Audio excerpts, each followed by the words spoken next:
Good evening, everybody. Today is December 1st. On a Thursday evening, we're here at the Transportation Commission meeting this evening. This is a virtual meeting, which means we are all joined by either phone or our computers. My name is Bridget Obikoya, and I am the Transportation Commission Staff Liaison. This meeting is being recorded, so please turn off your mics when you are not speaking. Before we start with the agenda items, though, are there any citizen comments on matters that are not on the agenda? Hearing none, I will turn the meeting over to Chairman Slatt. Thank you, Ms. Obakoya. The only thing I believe I have this evening is I would like to welcome Commissioner Sohail Hussain to his first meeting. Commissioner Hussain, would you like to introduce yourself to folks? Sure. Can you guys hear me? Yes. Absolutely. Yeah, thanks, Chris. My name is Sohail.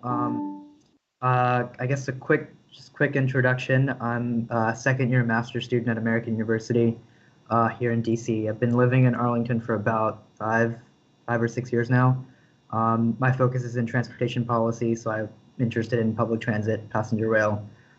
So that's why I'm here, to listen and to get involved. Thanks for having me. And I will say Commissioner Hussain has already jumped in and agreed to be an alternate on 2 site plans. So thank you very much for that. And I think we are ready to move on in the agenda, Ms. Obakoya, at your leisure. Okay. All right. So first we have staff member Betsy Herbst, who will be, excuse me,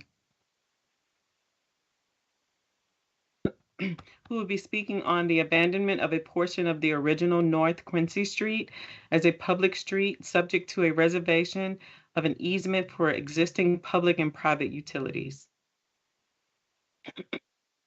Okay, I'm sharing my screen. Is it showing up okay for everybody? All right.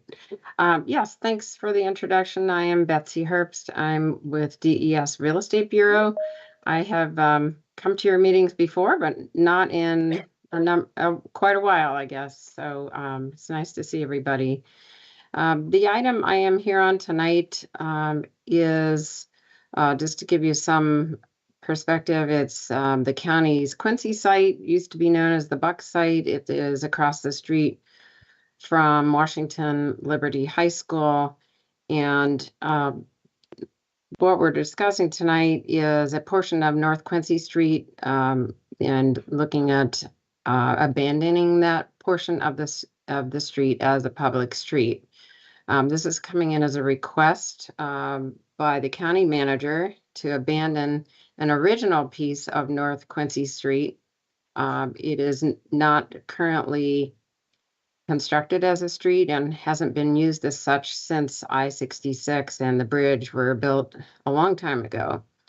The reason we are coming now is the Quincy site is the location of the art bus parking, the temporary art bus parking.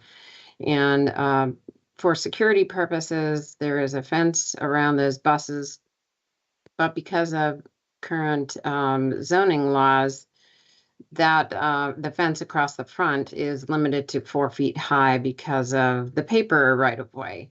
So what we're doing here is cleaning up this paper right-of-way, so to speak, so that it will just become a county parcel, be abandoned as a public street, and that moves the right-of-way line closer to the constructed street, which would allow the higher fence to be put up.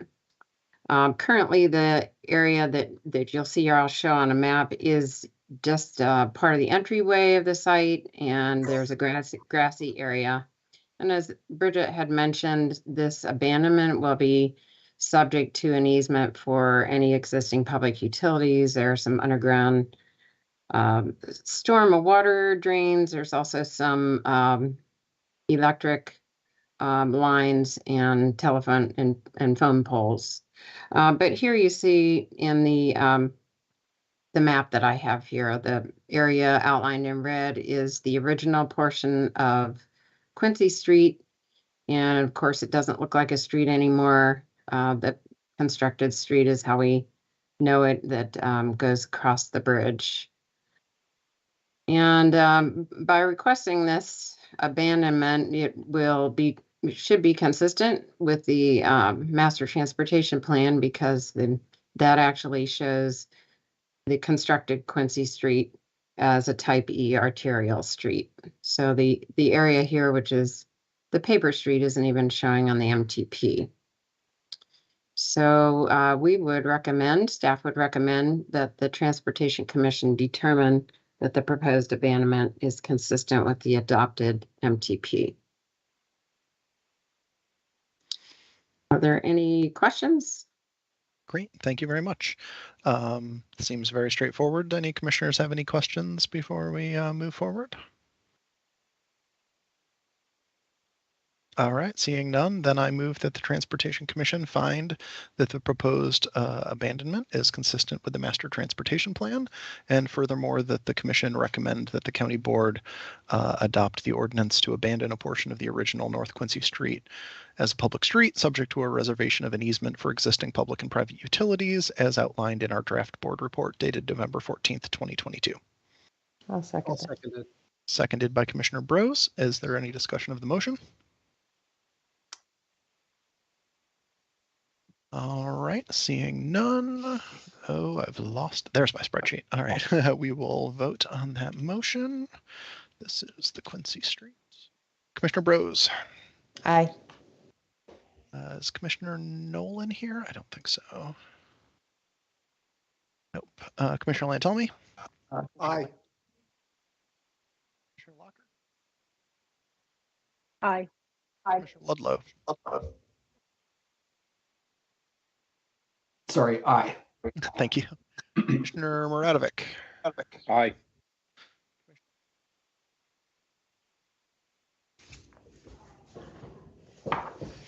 Commissioner Price, did you have a vote on this motion? Aye. Yeri? Aye. Shannon? Aye. Yes. Commissioner Terry? Is not here. All right. So of the commissioners that are here, 1, 2, 3, 4, 5, 6, 7, 8, 9, it passes unanimously. Thank you very much, Ms. Herbst. Thank you. Have a good evening.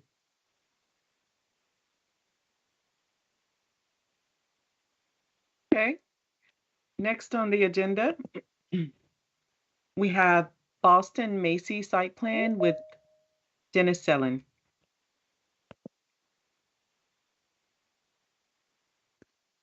Good evening. Bridget, am I doing my own slides? Yes. If you cannot, you can send them to me Okay. and I I'm can doing my project own them for you. slides. All right, let me do my best at this. If not, just let me know and I can pull them up. I'm gonna do this. I'm just not really good at this. Okay, hold on. You can do it. Yep.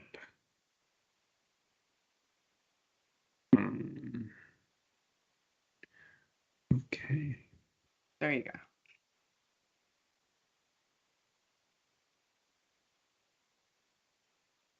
Okay. I am Dennis Sellen from the Department of Environmental Services, Division of Transportation. I come to you with an action item for the Boston Macy's project at 685-701 North Glebe Road. This is an amendment to an existing site plan. When we get to the action items, you will see that there will actually be 2 action items that I am requesting you to take action on. One is a transfer of development rights, which I'm actually not going to be talking about this evening, but it is part of the actual site plan. And then there is the site plan itself. So the project involves construction of up to 553 dwelling units, residential dwelling units, above a podium, which will contain 43,076 square feet of retail in a 16-story mixed-use residential building. The site occupies the existing, or the location of the existing Macy's department store. Replacement retail use would be a grocery store. And I want to make a note here. 2 years ago, in December of 2020, the Insight team, that is the developer, approached us with the concept for this project. They directly told the DES transportation team of the program for the grocery store and the primary circulation requirement for the project, that a left turn into the private driveway from southbound Glebe Road was a requirement of the grocer, or else there would be no site plan for the site plan proposal. Therefore, we have worked with this developer based upon that program that they have. We are working with the assumptions based upon that southbound left turn from Glebe Road, and that is a minimum requirement of this development, and the assumption that we would not be here this evening discussing the project otherwise.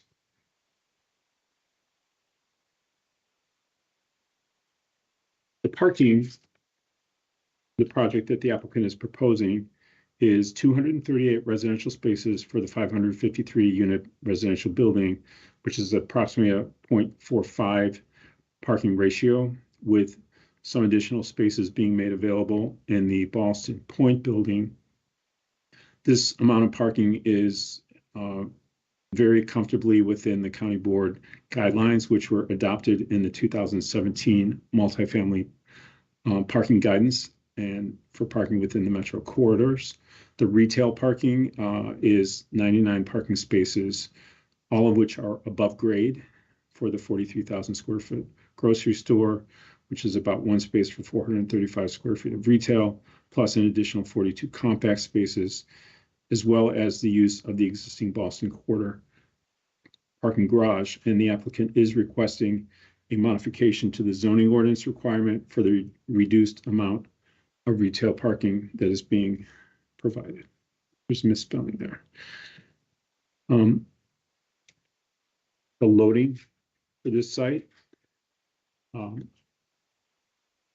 is being provided off of Glebe Road, and there will be a new loading dock to be constructed, and that is at the far southern edge of the project site, with an entry from North Glebe Road and an entry and exit along the private street. They expect for the grocer to be about 3 to 5 large trucks to be entering the loading dock, and all of the maneuvering for the loading to be conducted inside of the loading dock itself. So that loading the large trucks, the WB67s, the ones of which we are most concerned about, would be entering from northbound Glebe Road into the loading dock, maneuvering inside, exiting directly out onto the private street, and exiting onto Wilson Boulevard, and that would be a right turn out onto Wilson only. Smaller trucks could enter into the loading dock from Glebe Road. They could probably also enter into the loading dock from the private street as well. The trucks that will be entering from Glebe Road will be regulated and monitored by time of day. And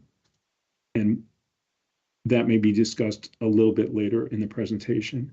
The applicant is also requesting a modification for the residential loading requirements to construct 1 residential loading bay instead of the required 3, because they expect to be able to use the existing Macy's loading docks, which are located on North Randolph Street. The street sets around this project, there are 2 primary streets, and those are Wilson Boulevard and North Glebe Road. Wilson Boulevard is a primarily retail street that is median protected, which limits the access into and out of the site because the median is not broken here. So vehicles will be able to enter from the eastbound approach only and will exit from the private street via a right turn only. And there will be no changes proposed to the right-of-way for this street. So the configuration will remain as it is today.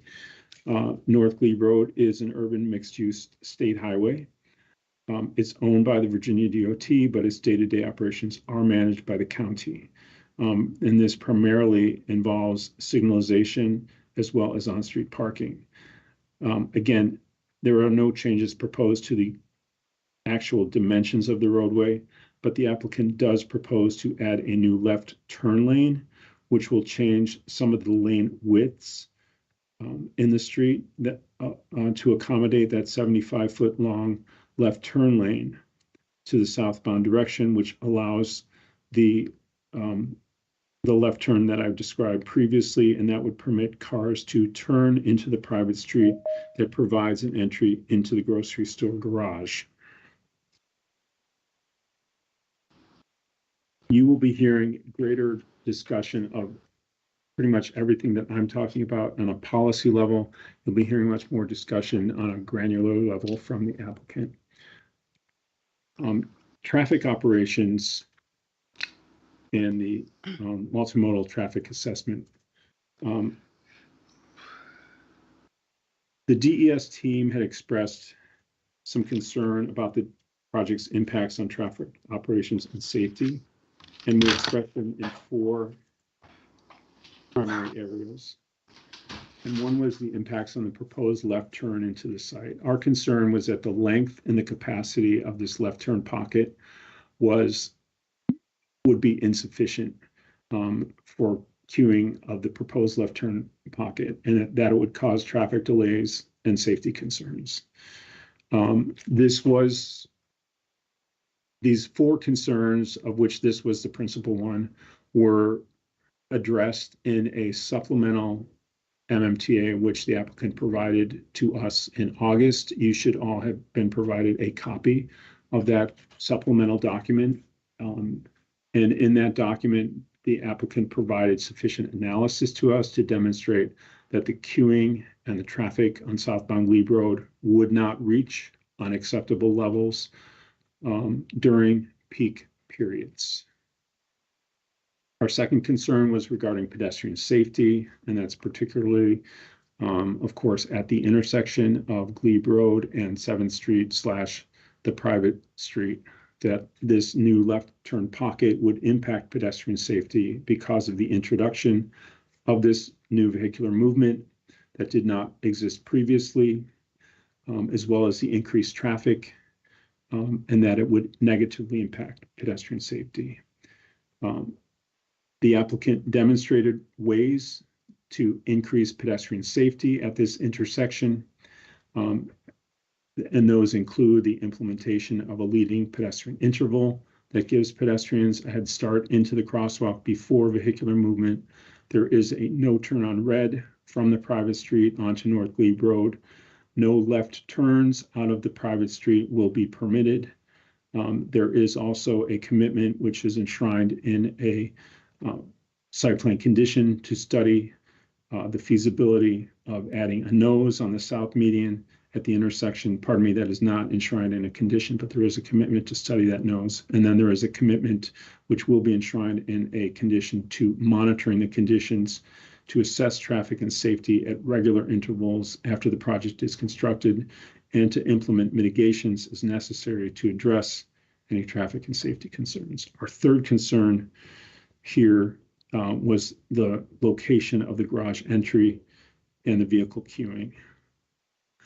One, we had expressed concern that the location of the garage entry on the private street was too close to the sidewalk and to North Glebe Road, and might not be set far enough back from the private street and the sidewalk to ensure that there would not be vehicular backups onto the sidewalk and to the public right of way, which could have created conflicts.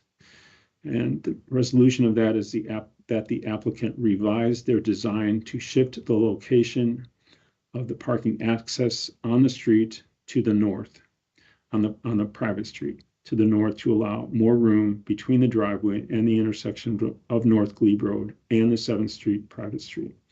This also allowed for the driveway to align better with the existing parking entry to the Boston Point office building across the private street.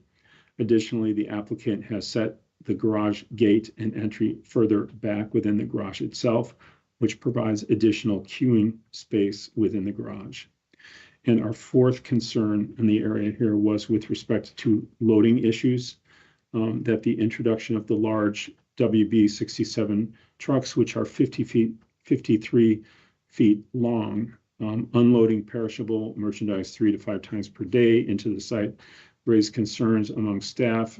The initial concerns were with respect to the original location of the loading dock, which was in the middle of the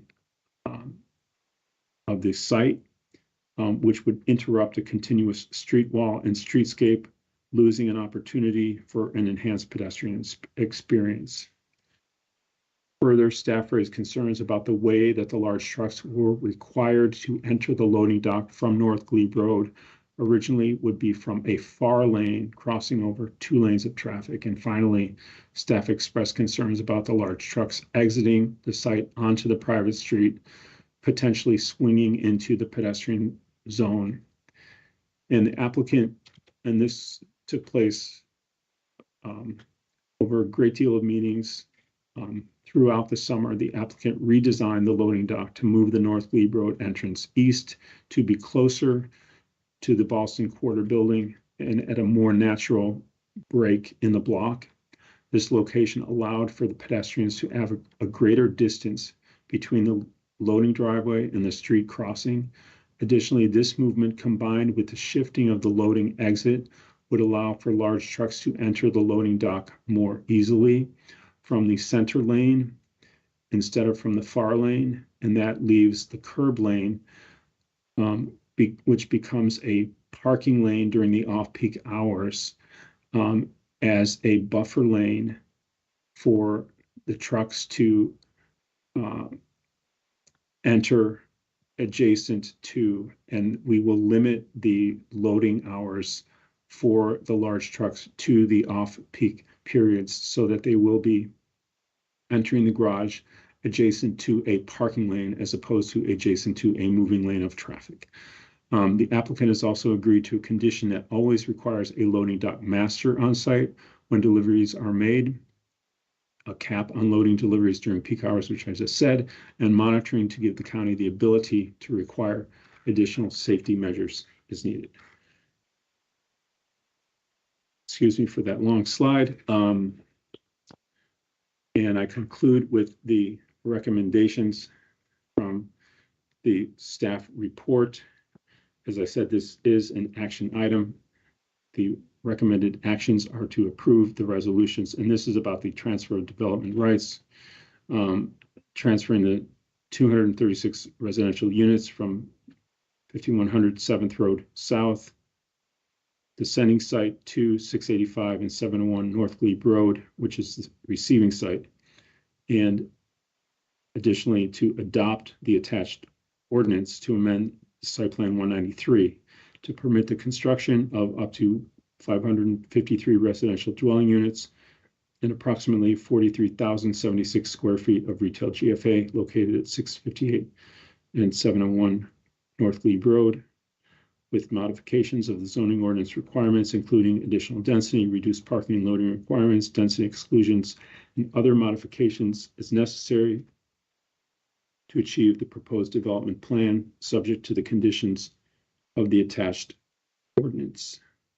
I conclude my presentation there. I'm sure the applicant has a presentation of their own, and we will take questions following this.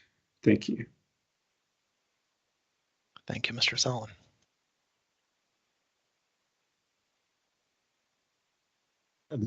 So, Mr. Chairman, I'm not sure if you'd like me to go straight into my presentation. Absolutely, straight in. That's great. We are ready.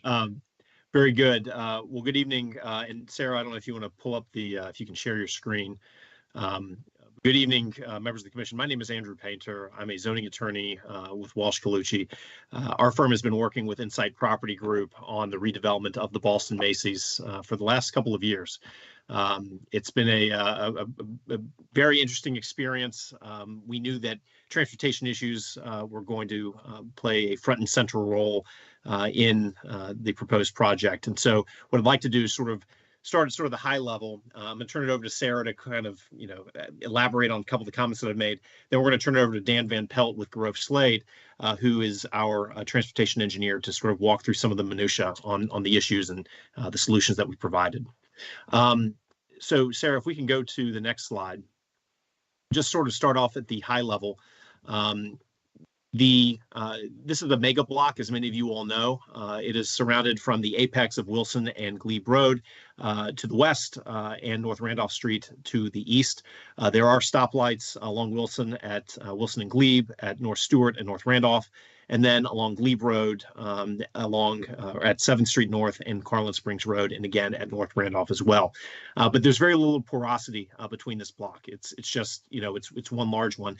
We have an alley that exists on the western side of the site, which many of you all, I'm sure, have traversed either on foot or have used some of the parking there.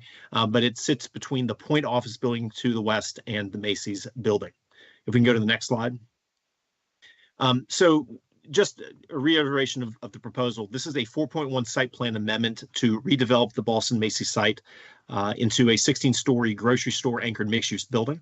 There would be an approximately 44,000 square foot grocery store space on the ground floor, 553 multifamily units above, and along Glebe Road, there would be residential entrances and approximately 1,900 square feet of retail at the corner of the private alley and Glebe Road. We will be utilizing or proposing to utilize the county's green building policy, incentive policy at the 0.35 level. And as Dennis had mentioned, there is a proposed transfer of development rights from the Haven Apartments, which is an apartment complex that the applicant owns and manages along in Columbia Pike in that corridor. And we would be transferring density from that site. It's important to note that this proposed transfer of development rights does not mean there's any additional height or massing of the building. It's merely how we are proposing to earn our density. And what we're proposing to do there is to impose or record a historic preservation covenant on that site. It is listed in the historic resources inventory. And then also commit all 118 units at the Haven site to be committed affordable units there. If we can go to the next slide. As I mentioned, we knew that transportation was going to be a major issue in the applicant, and we began discussing it, as Mr. Sullivan mentioned, from day one. What's on the screen are really kind of four fundamental transportation design drivers, if you will, that we've kind of we didn't develop these right up front. They kind of we worked them out during the pendency of this process. But just go through them real quick. First, this is an economic development story. The project has identified what we believe to be two viable anchors to help with the viability of Ballston Quarter. As we all know, this was developed back in 2016, 2017. The county is a major investor in Ballston Quarter. We are proposing a retail use that we believe to be less vulnerable to cyclical downturns than other retail uses that could go in this space. And we're proposing a residential use that we believe will drive the demand for retail and restaurant uses, both in Ballston Quarter and the vicinity. And to provide just a little bit of color on that, I think even before the onset of the pandemic, it was recognized that conventional anchor retail uses seem to be oversaturated nationwide, and plans were made to consider closing the Ballston Macy's. And this would have a deleterious effect on Ballston Quarter absent some sort of intervention. And it has proven difficult to secure a large format replacement retail tenant to fill this space in today's environment. But Insight has managed to secure commitments from a grocer for this location, which, as Mr. Sullivan mentioned, really is driving the entire project. Grocery stores have increasingly served as the retail anchor for larger mixed-use projects, and hopefully they will do so here. They're often seen as a bellwether for retail health as well. From a planning policy perspective, grocers are considered important amenities under the Arlington Retail Plan. The Ballston sector plan encourages grocery stores as facilitating the creation of a dynamic downtown area, as well as residential units, again, to fulfill the goals of the Ballston sector plan and have a mix of residential and retail uses. The second bullet point on this is, we are trying to respond to the vehicular access needs of the proposed uses in light of this sort of mega block configuration that we have.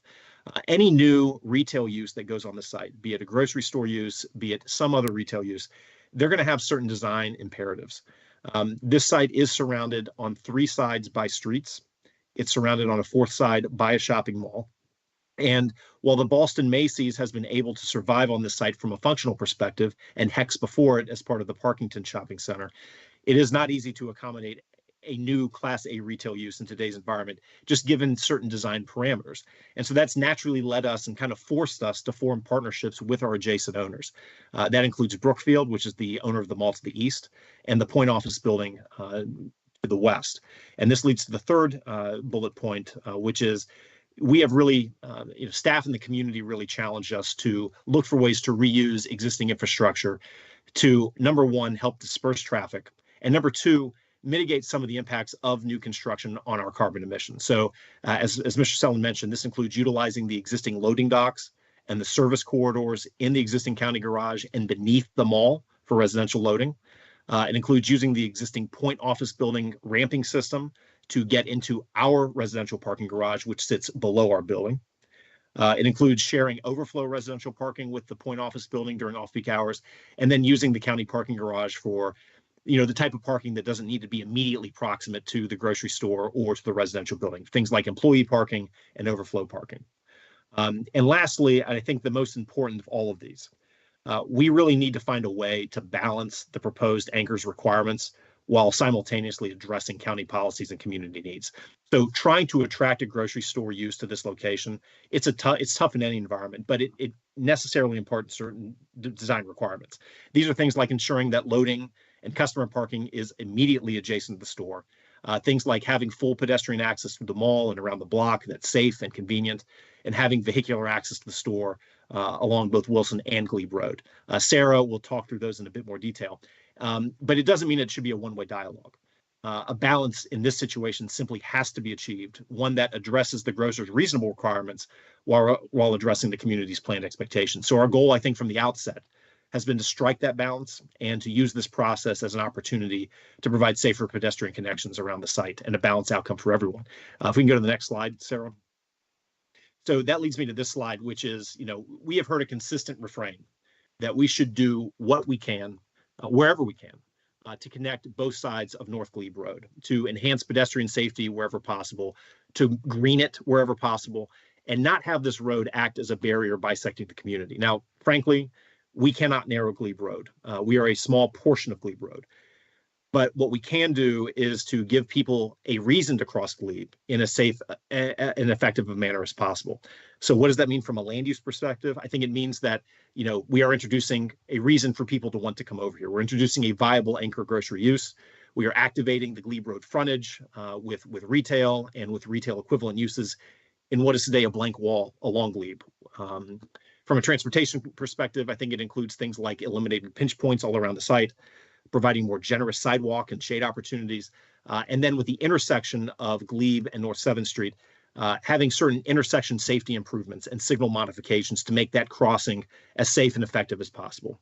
It also means, and you can see this on the top part of the slide, upgrading the existing private alley, which slices through the block into a much more attractive, gracious experience, while still being able to serve as the workhorse in terms of vehicle and loading for the site. And on that point, I'll just say, the county's MTP calls for alleys to serve as utilitarian purposes. That's where they want all the loading to be. That's where they want the vehicular access to be, sort of back of house stuff. This is a different kind of alley, though. It slices through the block. People use it. It deserves to be upgraded. And so we've sought to rationalize all of these spaces and create what we think is a balanced multimodal outcome here. The ideas and concepts that we've talked about and that we'll talk about this evening really have driven many of the solutions that we've proposed, which have been evaluated by the county's professional transportation and planning staff. And I'll be the first to say it has not been easy. It's taken many months. We had about 6 months, 7 months between our first and second SPRC meetings. But we are proud of the evolution of the project. And as Mr. Sellon mentioned, we've made substantial changes. And then I think in the final analysis and balance, we think this presents a substantial improvement over existing conditions. So I'm going to pause here and turn it over to Sarah just to sort of highlight a couple things I may have mentioned or may have omitted, and then she'll turn it over to Dan. So Sarah.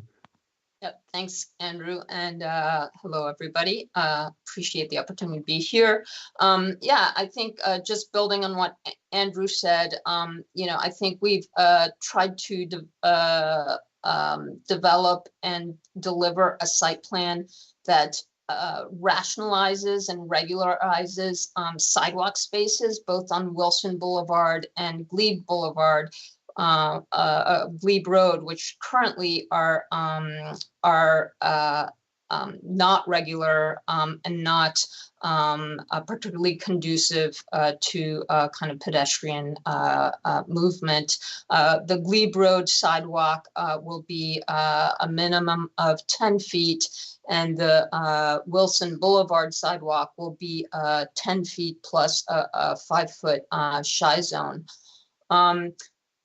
We also were encouraged by staff, as Dennis mentioned, to create a stronger green buffer and kind of parking buffer on Glebe Road, which meant eliminating an existing lay-by zone, a parking zone that exists on Glebe Road.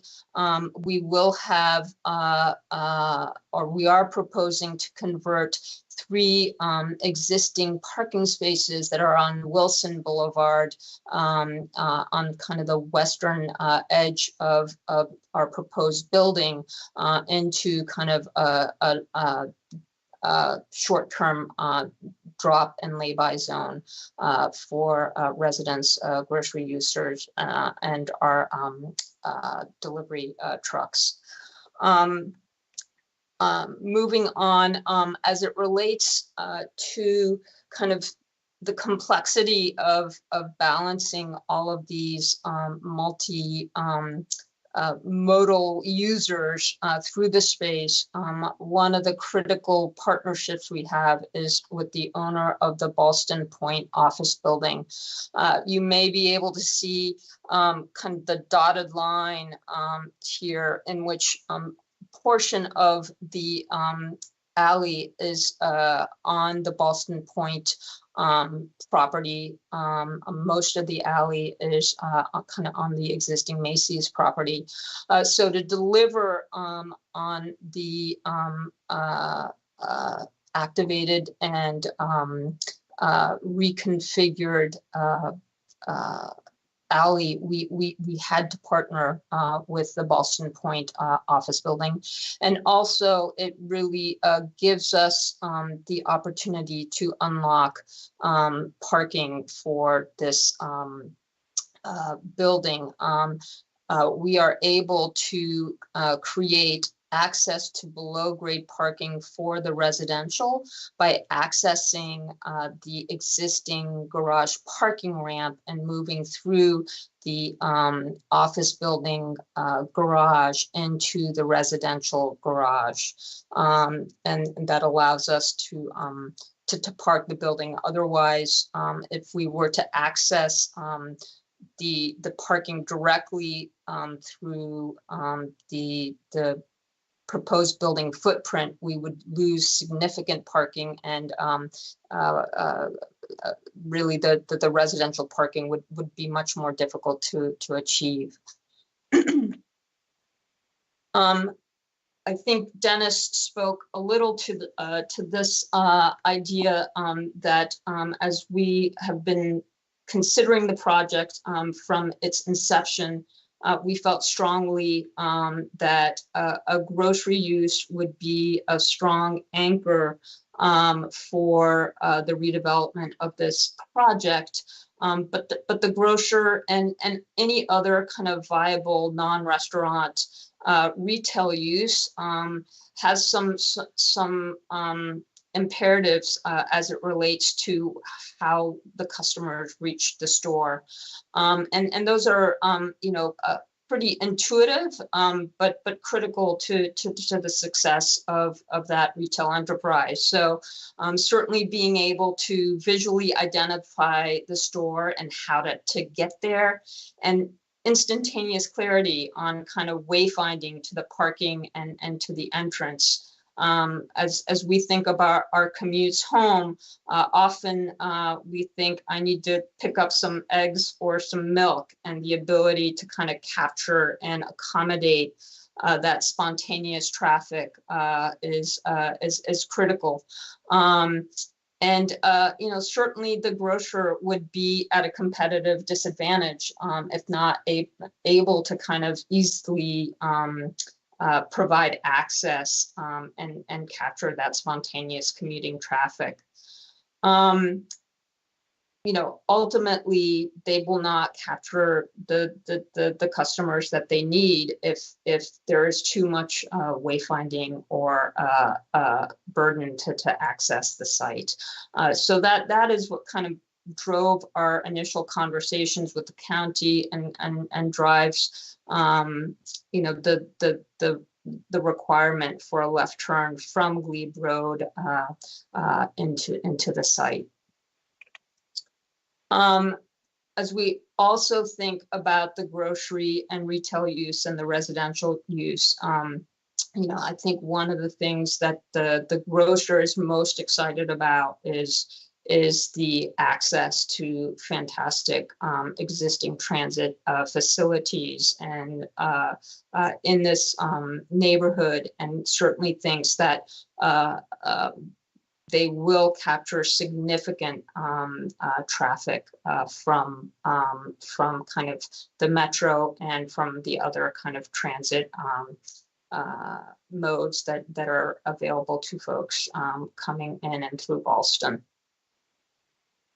And then just again, speaking quickly to kind of this super block configuration and kind of the lack of porosity through the site and kind of what happens to a potential customer who is kind of moving west along Wilson Boulevard, or who doesn't know to follow through to Wilson Boulevard when they're moving south along North Glebe Road, or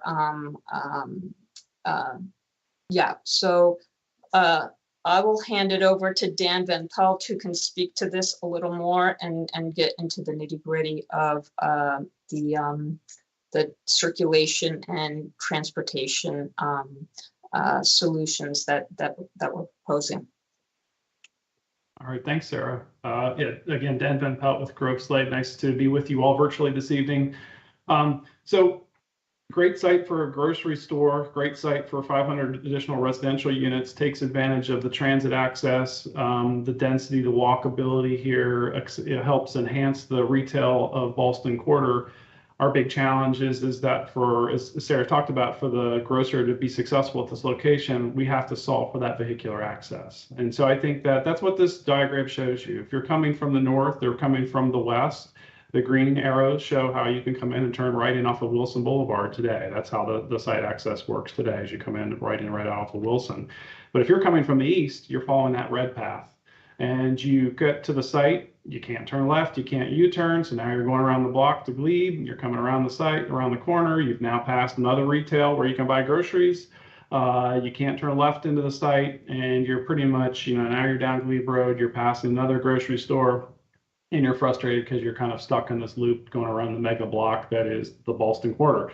So I think that's the challenge that we really had to solve for, and we've been talking with staff about it for over 2 years now, and I think that we've done a lot of great work together and come up with some solutions that we think we've really now got something that is a viable path forward that can have this project work. So I think the next slide focuses on what does that look like. So what are we actually talking about down at the kind of the site level? So on the Wilson Boulevard side, we're not talking about any changes to the access from Wilson Boulevard. That's a right in, right out. Now, to be fair, when we started this all out, we looked very carefully at all access points. Could we get a new left in off of Wilson Boulevard? But that doesn't work because of the other eastbound left turn. And so we then studied the 7th and the alley access very carefully on Glebe. That's the bottom panel on the screen. So we would have the new left turn into the site. There'd also be a new right in off of Wilson Boulevard. Currently, the alley, you can only turn right out. That's all you can. There are some people, our traffic count showed it, do enter the alley off of Glebe. They're not supposed to, it's a do not enter, but there are people that are doing it. It's a very low number. But we're going to formalize that into a right in off of Glebe and a left in off of Glebe, and it'll maintain a right out only onto Glebe. And then the next slide shows what that resulting overall traffic pattern looks like for the different uses on the site. We can go to the next slide, Sarah. Oops. There we go. So while Sarah's bringing that up to back to full screen.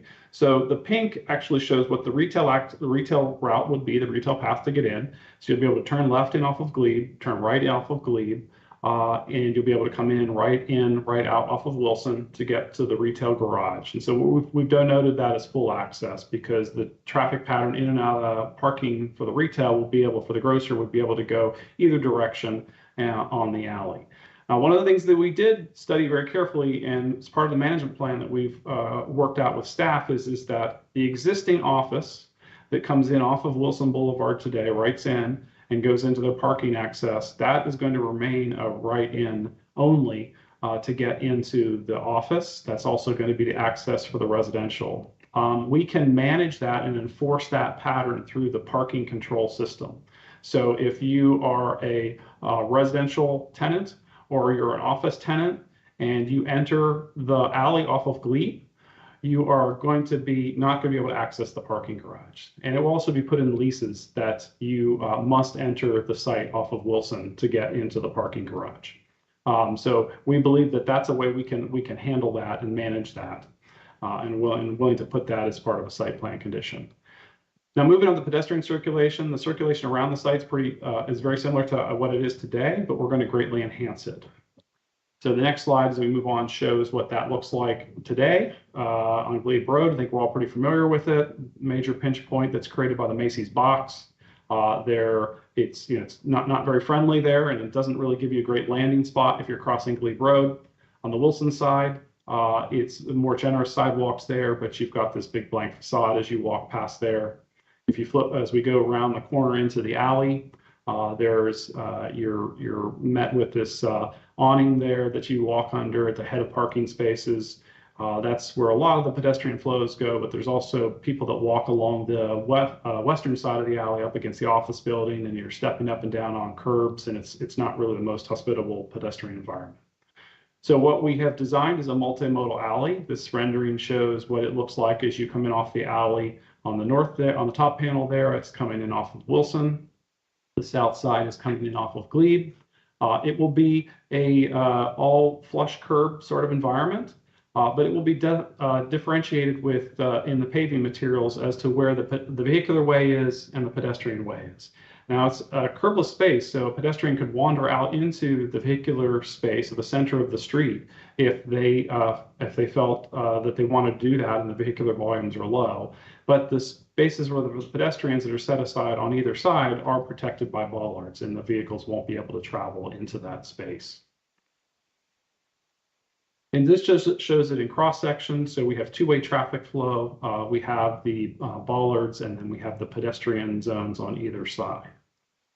And then we've got some images that are some precedents that are really great examples down at the wharf. So if you've been down to the phase 2 of the wharf, this is one of the new alleys in that project, very similar to what we are proposing here. So you have two-way traffic flow, serves parking, serves loading, but the pedestrian areas on either side, vehicles can't pull into that space. So as a pedestrian, you always have a space that pedestrians and bikes can use that's out of the vehicular way. But if a vehicle isn't coming, then you can wander into the center of the alley, just as you see in the images here.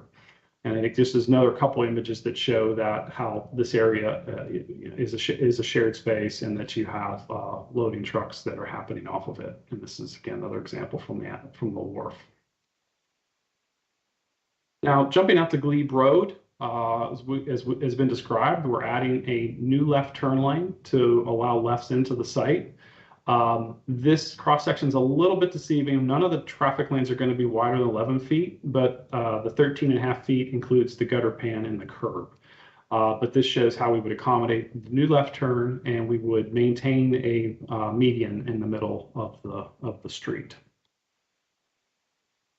We spent a lot of time studying this intersection, working with staff, We understand the pedestrian concerns. We understand how Glebe Road is seen a bit of a barrier to cross. And we have, come up with a plan that adds a lot of enhancements to this intersection within the confines, as Dennis said earlier, this is still a VDOT facility. But we think we have come up with recommendations that we think will greatly enhance this intersection for pedestrians. So all of the turn movements will actually be controlled by the signal, or protected as we call them. So any of the left turn movements, the new left turn into the site is going to be a protected movement. That left turn can only go when it has a green arrow. And at that time, the pedestrians, the conflicting pedestrian movement walking across the alley will have a do not walk. There will also be no right turn on red as exiting the site. So as a vehicle, you're just going to have to wait until you get a green arrow. And then pedestrians don't have to worry about the vehicles trying to nudge forward into the sidewalk, into the pedestrian realm area. There won't be any left turns out of the site either. I think one of the things that's going to be really helpful is leading pedestrian intervals being implemented for all approaches. It's something that's becoming much more common in our region. And that is, I think most folks here are probably familiar with what an LPI is, but just in case you're not, that gives the pedestrians the ability to get a head start. They get out into the crosswalk so that the motorists have visibility of them. And I think it's a great tool to help improve the pedestrian friendliness of this intersection. We're also looking at adding a nose to that southern approach. That median currently doesn't have one today. That has a bit of a challenge because we have to have trucks turn left into 7th Street to get to Target and the Waycroft project, but we're going to continue studying that and see if that could be a solution for this intersection too. So the next slide really captures the things I just described graphically. And we talked about the management plan for the traffic entering the residential and the office. So really, it's just the grocery patrons that are coming in off of Glebe. We have also agreed to a commitment to come back and monitor and study this intersection in the future post-occupancy and look at the traffic patterns, both vehicular and pedestrian, and see what sort of issues we might be seeing, and then see what sort of recommendations we might want to make coming out of that post-occupancy monitoring.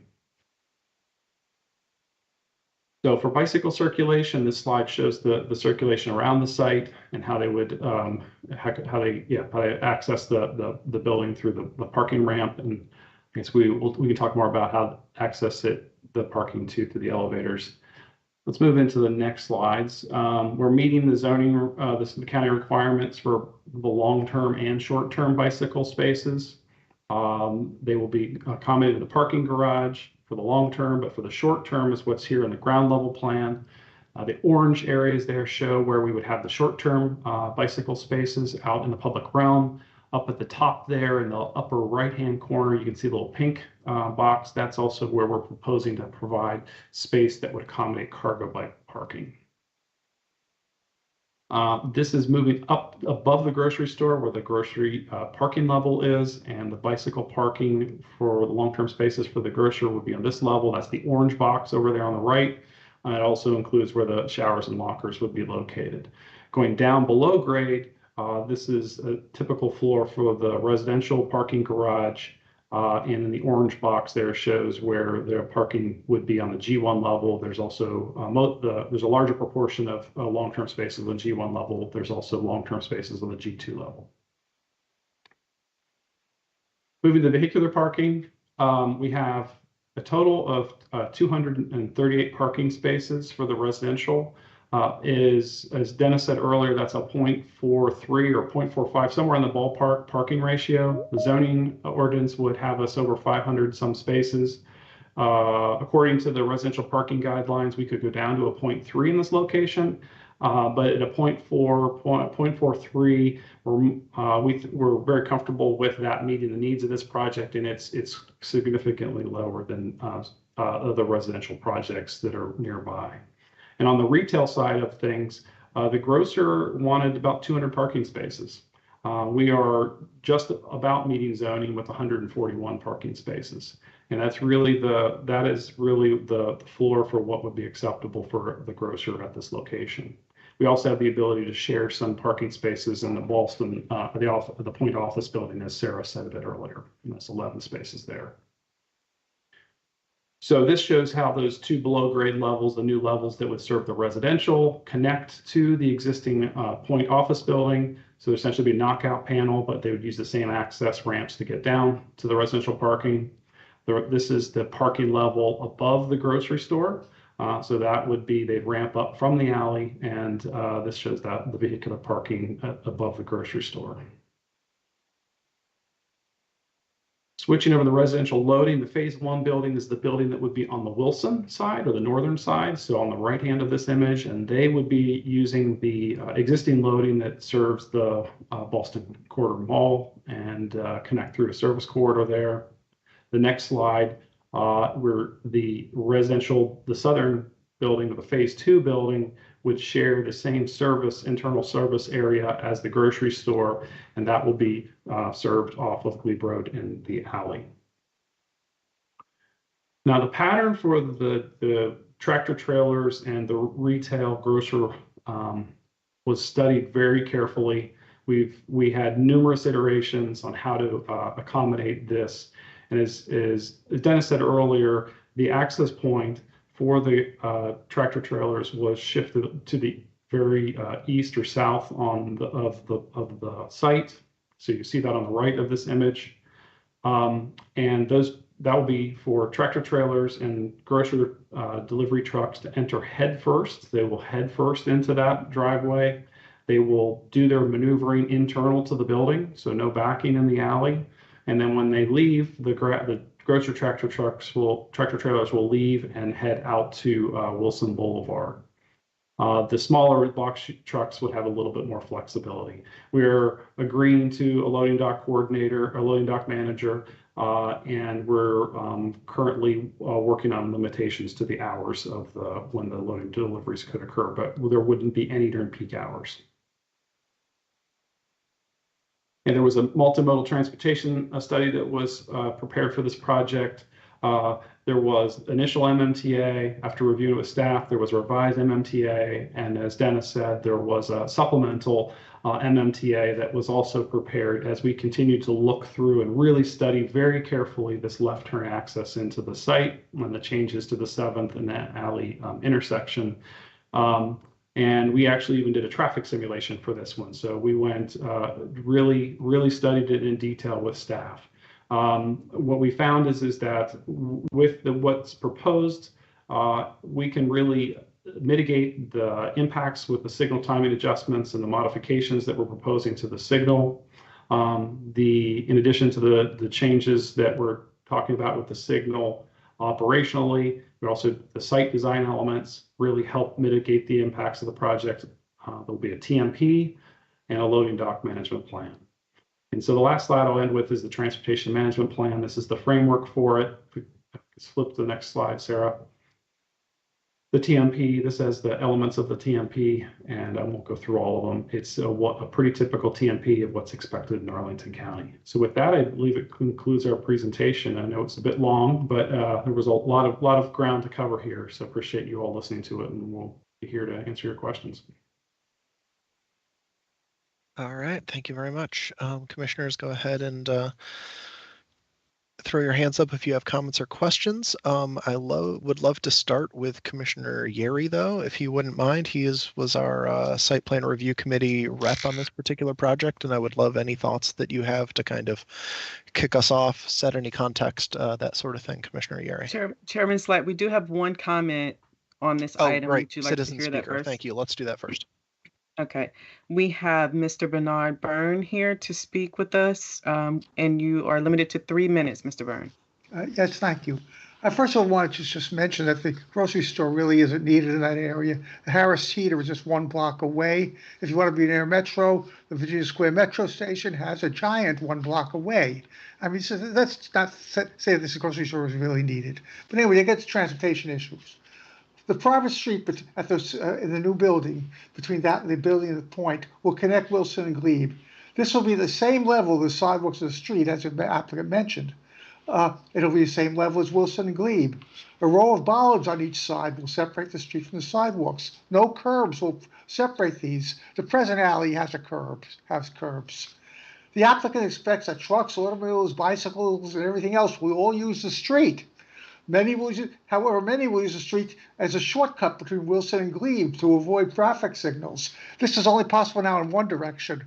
Under the new plan, it will be in two directions. This is going to create a lot of conflicts between users. There's just no reason that the sidewalk users should be on the street. And maybe it's done somewhere in DC, but it's a bad idea. This could be a real safety issue, as everyone will use the same street. The row of bollards will extend onto the sidewalk of Wilson and Glebe. This will reduce the amount of space available on the sidewalks, forcing pedestrians, cyclists, and scooters to travel between the bollards. In addition, nearby retail establishments may place illegal signs between the bollards, as they often do elsewhere. The applicant has stated that these bollards are needed to warn sidewalk users of the streets, to warn the users of the sidewalks of the adjacent street that's crossing it. No such bollards are actually necessary. And these are major things. You're talking about, we have a big obstruction there on the sidewalk on Glebe. This could be worse. To increase safety, the applicant needs to revise the plan by constructing the sidewalk at a higher level than the street and by placing a curb court between the two, as presently exists. The sidewalks along Glebe and Wilson should have curb cuts at the street, as presently exists. Signage can warn sidewalk users about the traffic on the street, which will not be small. In short, the sidewalks should not contain any bollards. These will impede pedestrians, cyclists, and other users, and will create many conflicts. Just think about riding a bike in a motor school and people walking going between bollards. This exists in other places. It's horrible. I mean, if you look at the DARPA building, you can see it. So this is a very bad plan to have bollards in the middle of a sidewalk that just constrict people and make them squeeze in next to each other. That's a big issue. I really think you need to adjust it. The applicant didn't talk about this at all, of course, but he did say the reason was to increase safety and people would recognize the street, but it really won't. Okay, thank you. Thank you, Mr. Byrne. Appreciate it, Dr. Byrne. All right. As I was saying before, Commissioner Yeri, you want to set the stage a little bit here for us? Yeah, I have two big things I'd like to talk about. I suspect I'm not the only one who'd like to talk about them. The alley itself and the left turn off Glebe. I'm happy to kick off with the alley because I've got one simple question to start. Since the last SPRC meeting, during the last SPRC meeting, one thing that was asked for were ground level renderings of what the actual user experience in the alley would look like. Are those available tonight? Sarah?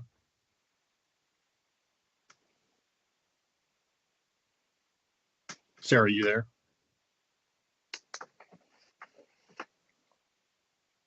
Let me get back to you on that. I'm not sure what happened to Sarah's connection. I'll text her. Yes, Okay, yes, I'm pulling them up. Yep. So.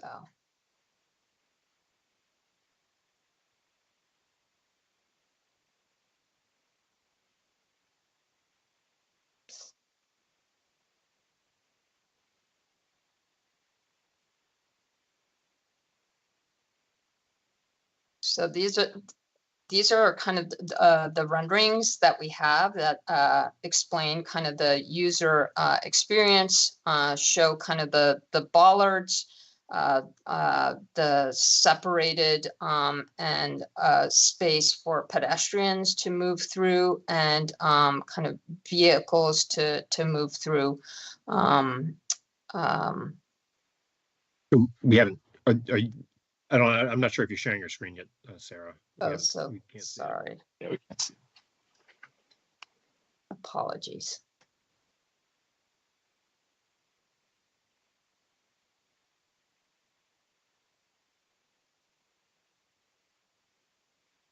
So those are the renderings we have. Yes. So those look like the exact same ones that were presented at SPRC. So we this is a rendering that has been updated, and then this is a new rendering that shows kind of the view from Glebe Road. So we had a rendering from Wilson Boulevard, and this new rendering shows the experience from Glebe Road. Okay. So I remember seeing, so during the presentation, we saw these nice pictures of how some of these similar alleys looking down in the wharf in DC. Do any of those alleys that were shown have heavy truck movement in and out of them? They do? Okay. Yes.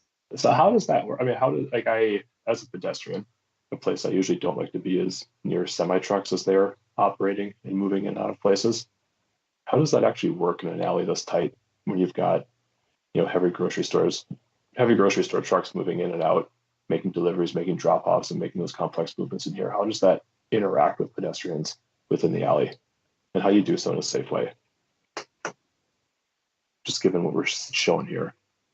So I think, I think the loading dock coordinator certainly is an important component of kind of making sure that there's clearance when trucks are the big trucks are moving in and out of the loading dock area. And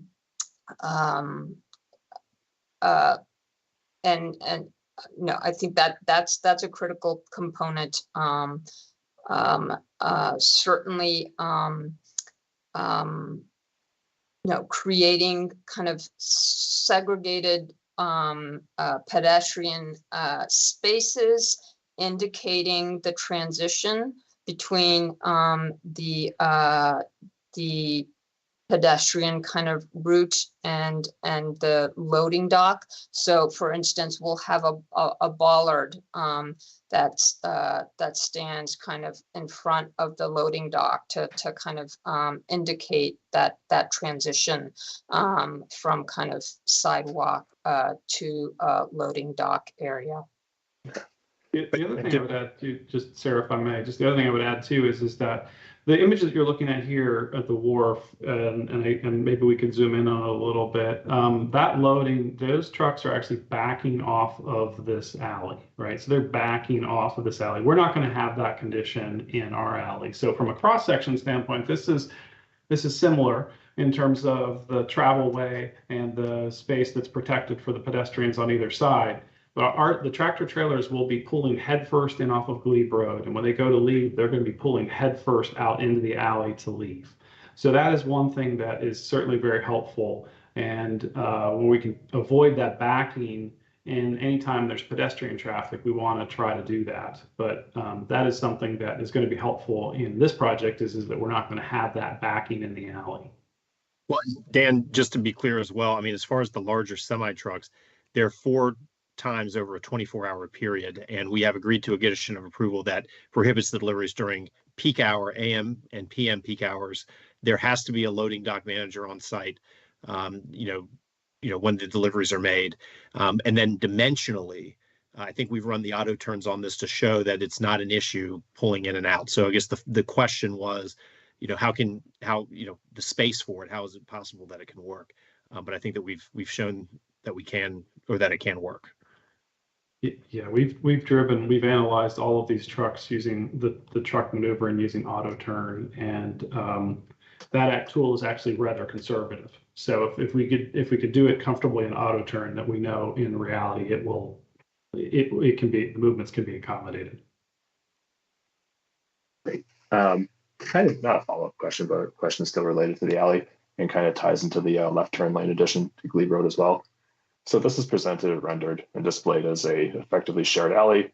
One of the renderings has a person just kind of walking down the middle of it. How do we manage so people making the left turn off Glebe, they're coming in from a fairly high speed context, right? Glebe Road will be 7 lanes wide at that point. They'll be used to driving at about 40 to 45 miles an hour.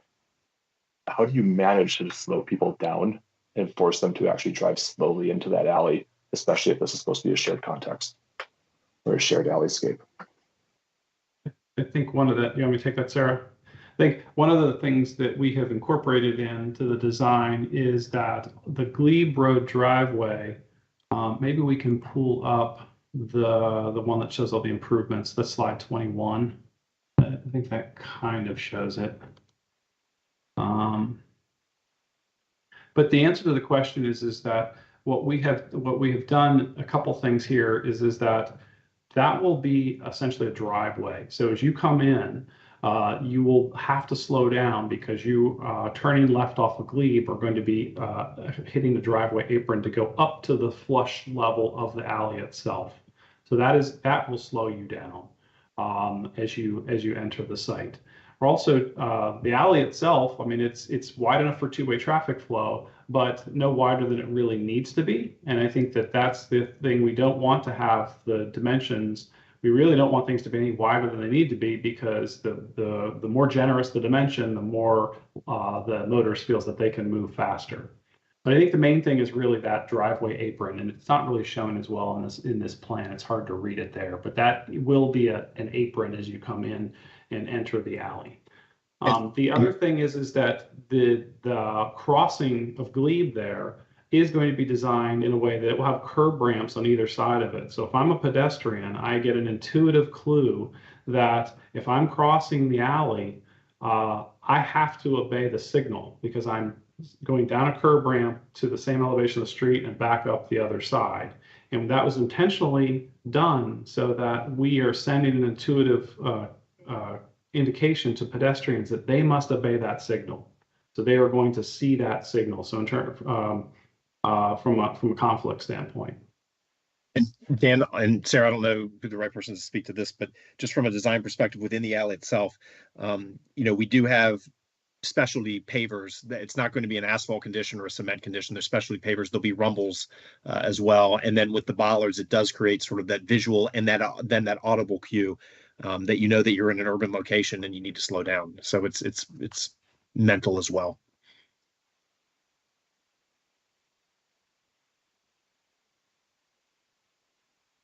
Sorry, I was muted. I think that answers my primary questions about this. I'm still concerned.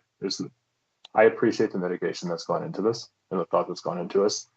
I'm still just concerned about it. Like, these are two huge context shifts that people just often take some time to adjust to. They often don't do it well. And putting these two things right next to each other, especially if that left turn, just makes me. And I walk this alley multiple times a week. I live in the Ballston neighborhood. I like this alley. I like this crossing because, frankly, it's the one safe place to cross Glebe in my neighborhood. I and my neighbors are really worried about losing that. I'm happy to relinquish to any other questions, Mr. Chair, and not hog all the time about the alley if other folks want to ask questions about it. All right, I'll jump in because I have a laundry list of questions. But the first one I think is being brought up by what was just said, which is that a pedestrian walking down Glebe crossing the alley, the rest of the alley is flush, but there at Glebe Road, it is not flush. You have to go down a curb ramp. Is that what I'm understanding from what was just said? That's correct. Do you have a picture? Do you have a rendering of that? Yeah, let me see here. Yeah, we didn't get your presentation in advance. So like anytime I want to see anything that wasn't in your 4.1, I have to ask you to show it here. And that the rendering from the Glebe Road side does not appear to be in your 4.1. Don't know if I don't see curb ramps here at all. Yeah, can you point to the curb ramps? The rendering doesn't really show it that clearly. The civil drawing does a better job of it. So that's the slide 21, Sarah.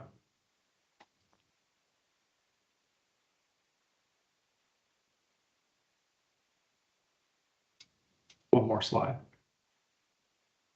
Oh, went too far. 21. There we go. So you can kind of see there on either side, there's the tactile warning strips that are on either side of that. Yeah. And that will be, and I'd say what we're doing on all of our intersections in the district now, where there's a signal, we're designing them this way. And the reason for it is that we found is that the pedestrians know that they need to obey the signal because now they have a very intuitive a warning that they are going into a different space because they have to traverse a curb ramp.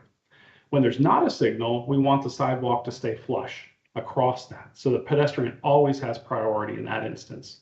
But if we keep the sidewalk flush across that approach and we put a signal on it, we've given two conflicting things.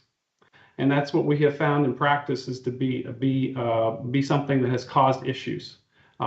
So we are designing, the Wilson side is going to be designed differently than the Glebe side. And that's completely because we have a signal at this location where we do not on the Wilson side. All right. Yeah, and so Thank and you. then once you enter the site and get past the crosswalk that will be down essentially at the street grade, you will then transition up to a flush surface beyond that point. All right, thank you. Next question. The staff report says you're only building one residential loading dock because you're going to have access to two existing loading docks for the Macy's, which are accessed off of Randolph Street, which is the entire other side of the mall. Can you walk me through how that works? Sarah, yeah, you want to take that one? Yeah. So there's the Macy's currently has two loading berths in the Ballston Corridor loading dock area. And there is a corridor that allows Macy's and the residential uses to take to unload and travel through the underground corridor to the below grade parking garage and load into loading elevators up to the residential tower. All right, so the north end of that red arrow is a freight elevator up into the residential building? True freight elevators, yes, that go directly up into the residential core. And is that black square at the bottom, is that the actual loading dock? Those are the two loading docks, correct. And how long is that walk? It's about 350 feet. And I think that's the reason why we wanted to do it for the residential only, for that building in particular. And this goes back to the conversation we had about trying to use existing infrastructure wherever possible. But I think this also shows why, for the grocer at least, a loading dock situation just would not work. But it will work for residential, and we feel confident in that. All right. If I am in the private street and I'm heading towards Glebe and I come to Glebe Road, is there a signal ball facing me? I have a red light or a green light all the time. If you're heading south in the private alley to Glebe, you will have a signal head that will face you. The signal is going to be, we'll have that. Actually, it does today because there's that movement. You will still only be able to turn right. That will be the only permitted movement. You'll be able to turn right on the Glebe, not through, not left. And what's going to prevent me from going straight or left? There's a sign there today that tells you can't do it. There's nothing physically that stops one from doing that.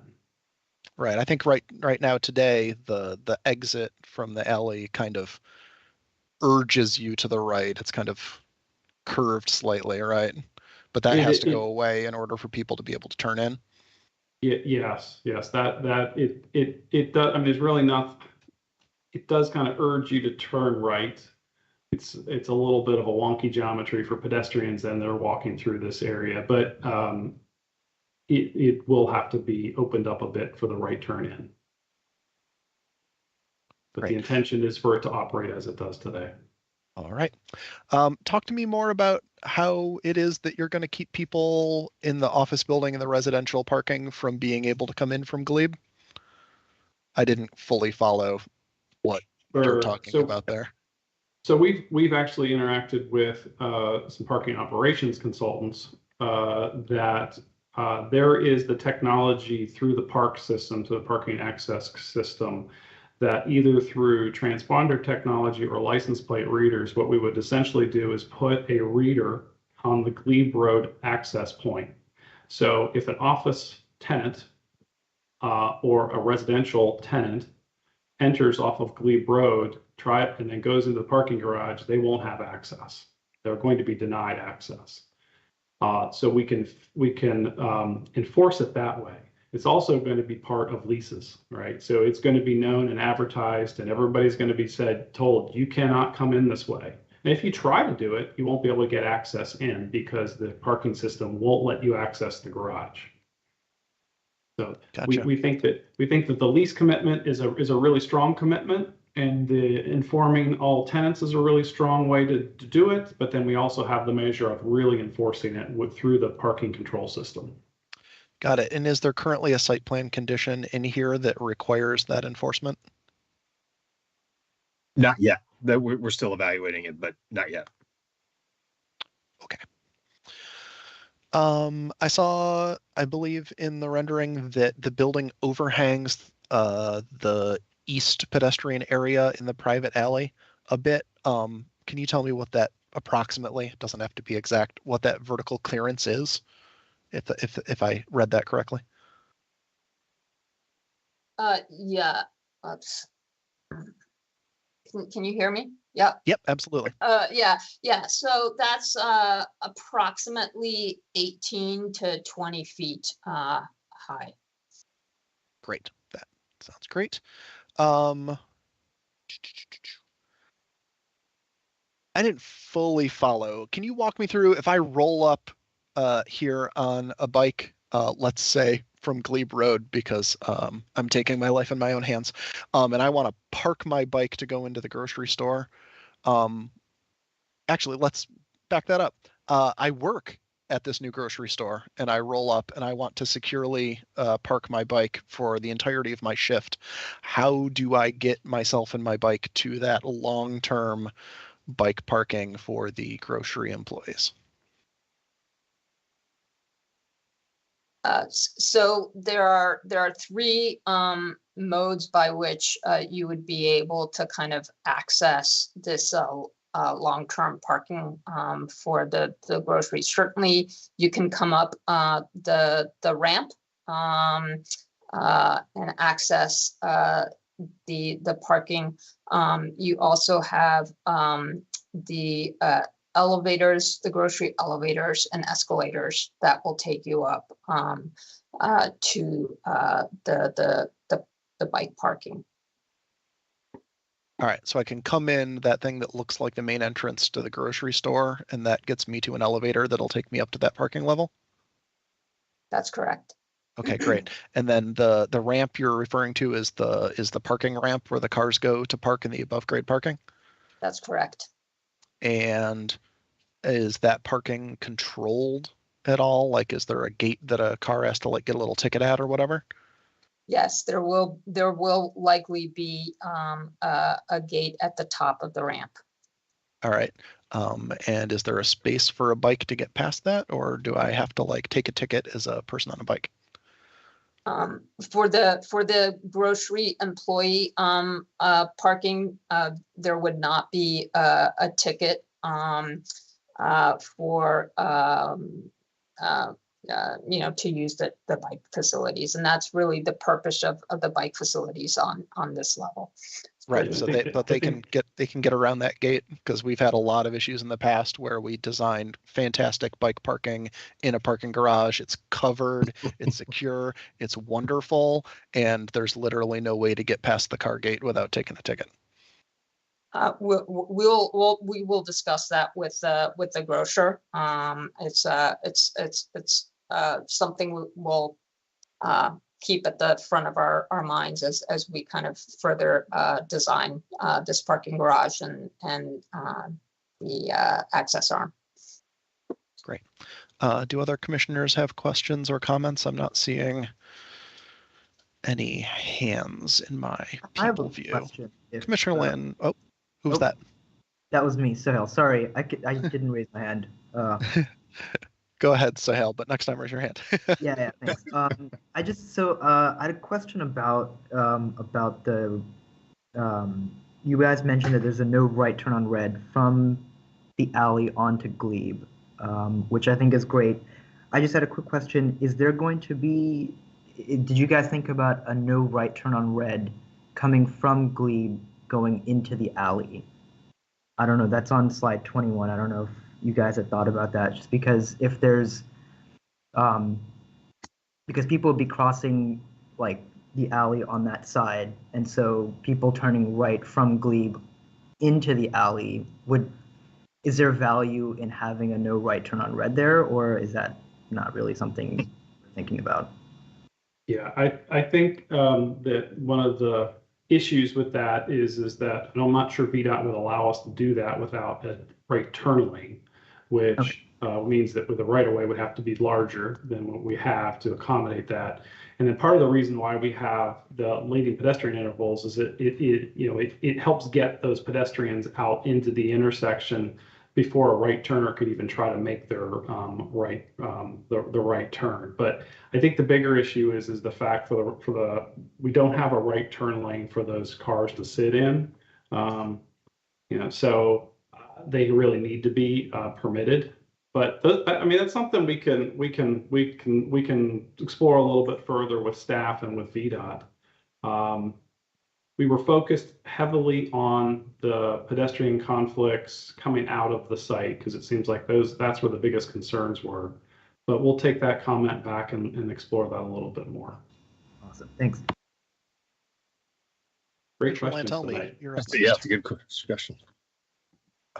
Yeah, actually, Commissioner Sain just raised the very question I was going to do, except I was going to go further and say, why do we not prohibit right on red on all four corners of this intersection, given how heavily we expect it to be used and because of the challenges that we have that are even going to be greater with the new configuration.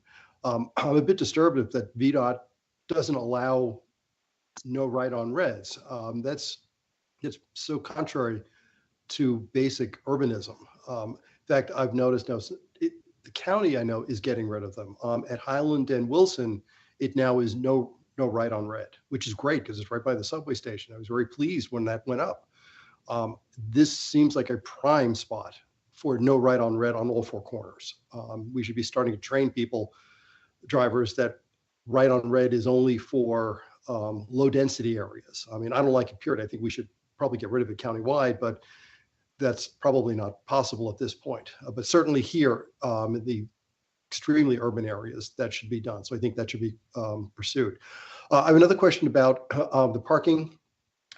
Where will the pickup for groceries that are shopped and then picked up shopped online and then picked up, will that be up in the parking garage or is that going to be somewhere outside? That will be in the parking garage. Okay, great. That's perfect. Is there room for cargo bikes up in the parking lot? There are a couple of spaces in the parking garage where we think we could accommodate cargo bikes in addition to providing a couple at grade. So for instance, you can see this corner here in the parking garage where we could potentially accommodate a cargo bike. And then we have what is kind of shown as a storage space here that might be able to be accessed and converted into kind of cargo bike parking if the demand warrants it. And where outside is the cargo bike spot? Where grade is it? So we're proposing to put cargo bike parking right at the entrance of the western entrance of the grocery. Okay, great. I mean, I think it's good to have both because I'm sure there are people that are going to feel comfortable with one or the other. So I think having both is a very good idea. I'm very happy that you have those bollards up and down the alley and make it narrow for drivers. Otherwise, I could definitely assume that there will be people who will just pull off to the side because I'm just running inside for one thing and leave the car blocking things. So making it as narrow as possible so people simply realize they can't stop and just idle there. They have to keep moving one way or another. So that's good. Thank you for that. Okay, those are my questions. Thank you. The one comment I would just add is one of the image that we showed you, the precedent image from the wharf is for phase 2. So one of the lessons we learned from phase 1 is exactly what you just described, Commissioner Lantelmi, is that if you have that space, people try to use it, but if they're in the travel way, then they can't stop, right? So, and that's what the bollards do. They force people to not be able to pull off into what's that pedestrian space. So, great questions and comments this evening. Thank you. Commissioner Muradovic, you're up next.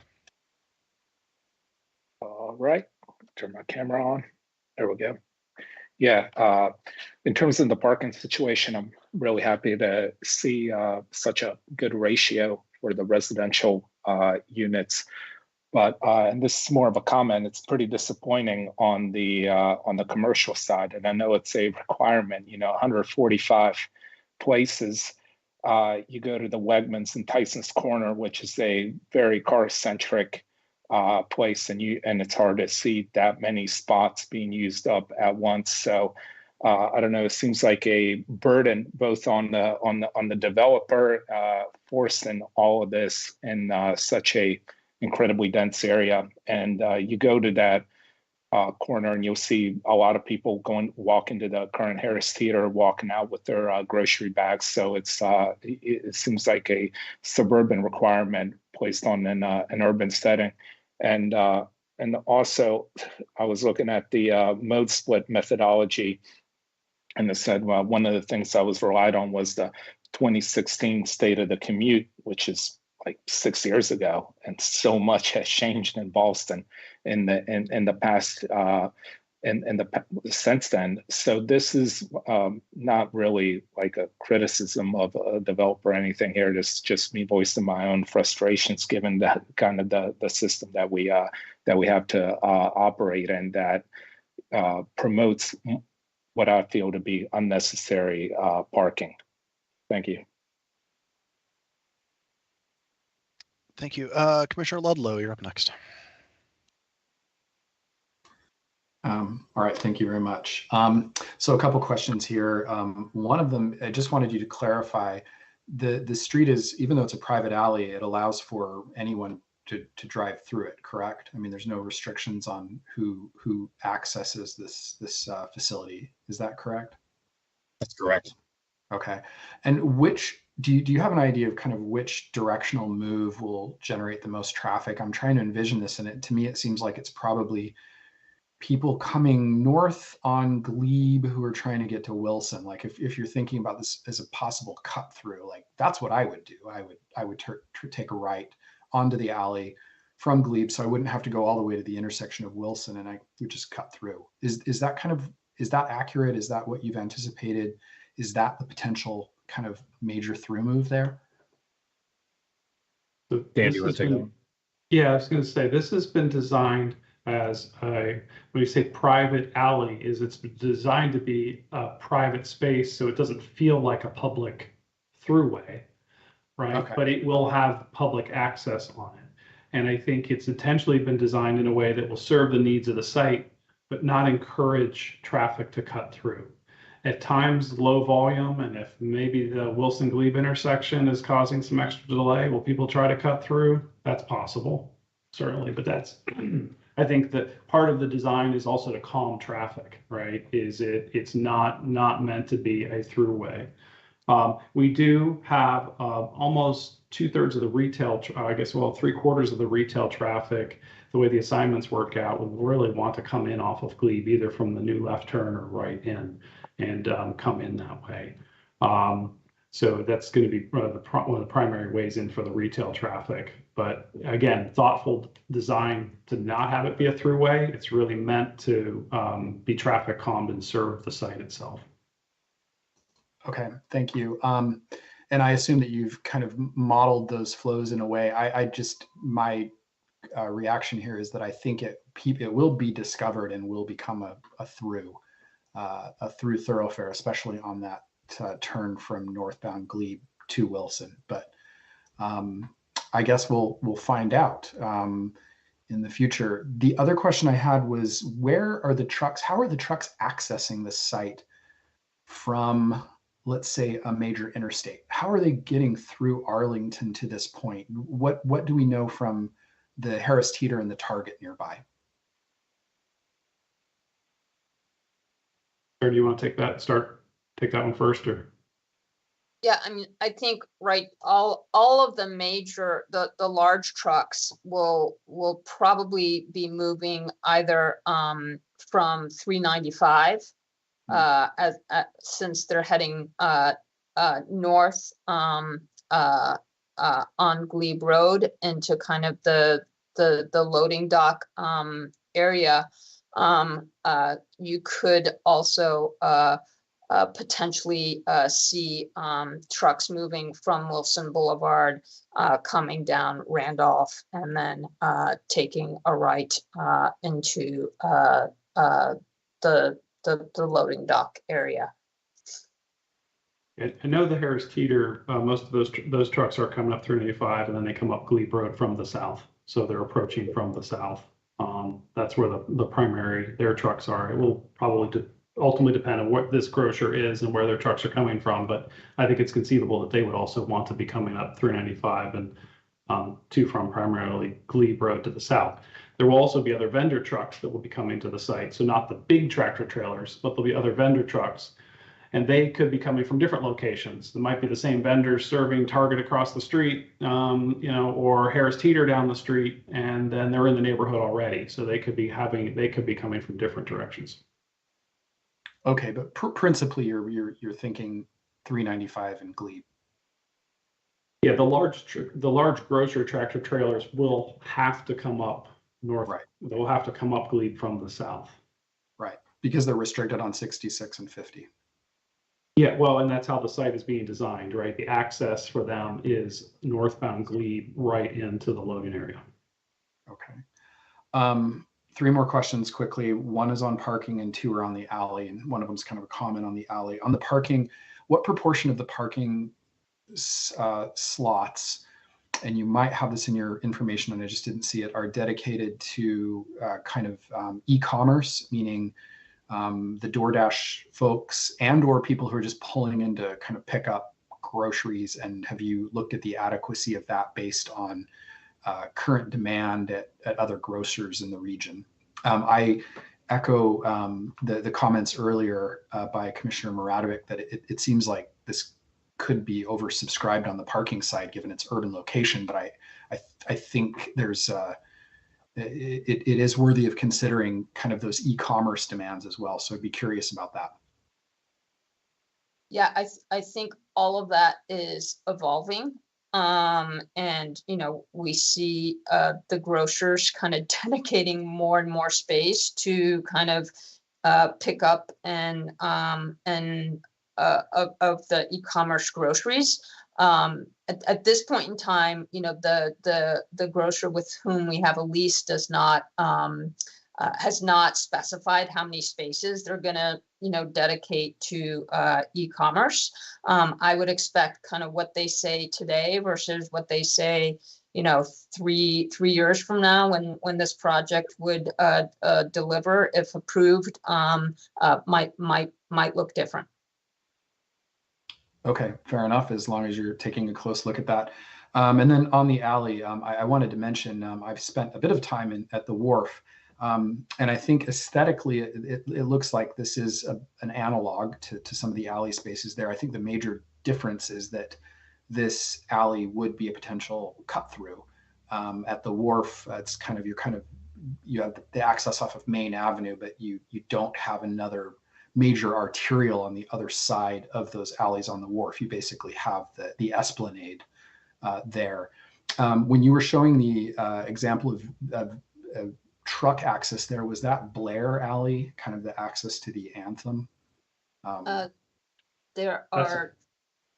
Well, I think that one that we were looking at is Riley. It's in part of phase 2, so a little further down Martin Avenue. Yeah, that's Riley Street at the wharf. I think the one thing too, Commissioner, just to point out is that we're agreeing to a monitoring condition.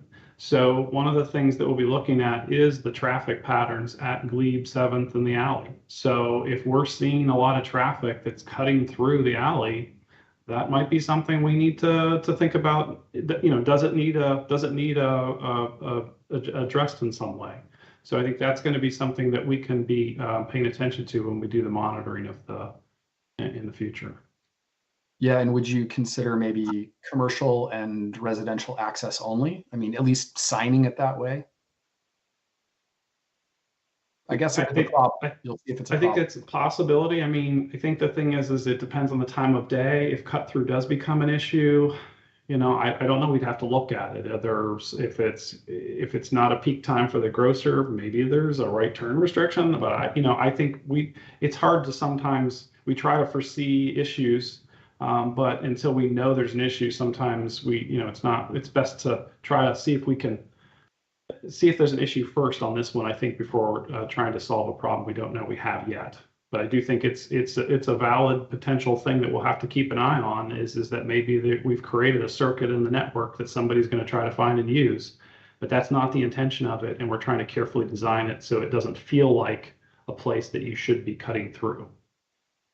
Okay, last question for me. The loading dock manager, I was heartened to hear that. I'd like to know a little bit more about that, how that works. For example, when a truck is ingressing into the site from Glebe, or if it's egressing through the kind of the one way onto the alley, what is the loading dock manager's responsibility? I'm mostly concerned about pedestrian and bicycle interaction here, and just are they, are they there to warn people? Do they have flags? How does that work exactly? And do you have an example from another urban development like this one that we could kind of think about? I think that would help alleviate some of my concerns about just that pedestrian interface, especially. Thank you. Do you want me to take a pass at that first, Sarah, or do you want to? Go ahead, and then I can add kind of some feedback that we've gotten from some other properties that have kind of this loading dock coordinator. Yeah, so the loading management plans are becoming more and more common on many of our projects, because when you're in an urban context like this, certainly we have the need to try to design for the loading, but not over design for it too. And then that is something that we always are trying to balance in the urban context. And then how do we manage those conflicts with pedestrians and vehicles and the like? So the loading management plan and having a loading management or dock master, whatever you want to call it, is becoming a much more common thing. One of the main things that they do is they're going to be working with the tenants, mainly the grocer, but also the residents for the phase 2 that will share this loading space on the southern side. They're going to be working to make sure that those deliveries are scheduled in a way that the loading area is not overburdened. And we want all of that loading to happen internal to the building. So that's one of the first things they're going to do is work on the scheduling of that and work with the grocery trucks and any vendors that will come to the site. Then what they will do is when a large tractor trailer is going to leave, they can monitor the alley as the truck is pulling out into the alley. And if they need to warn any pedestrians of the truck is now in motion, then they can do that too. But their job is to keep an eye on the functioning of the alley. And it might not be just pedestrians, but it could also be vehicular traffic associated with the parking garages, because we have that activity happening in the alley. So they will be monitoring that activity throughout the course of the day. And I think in terms of, we're starting to put the teeth to what that will look like in terms of a commitment, but we're working on that right now, and that is the intent. Yeah, I think you've covered it. I think the other thing that we can do is just make sure we have great signage inside the loading dock to remind everybody that you're about to pass through a pedestrian zone. But yes, I think you've kind of covered it. Thank you. Thanks. Thanks. As long I want to jump in here on two things that kind of were mentioned in what was just being talked about. The first is, did you say phase 2? Is this a phased project? It is being designed as a phased project for the residential towers that are situated above kind of the grocery and parking podium. So the first kind of phase, and I'm sorry, you can see the phase line on this rendering here. So the first phase includes approximately 353 units, and the second phase which faces Glebe Road, contains about 200 residential units. So again, it relates to the residential towers that would be built on top of the grocery and parking podiums. So the whole podium would be built as part of phase one, but That's the correct. second residential tower could conceivably be added at a later time. That's correct. Okay.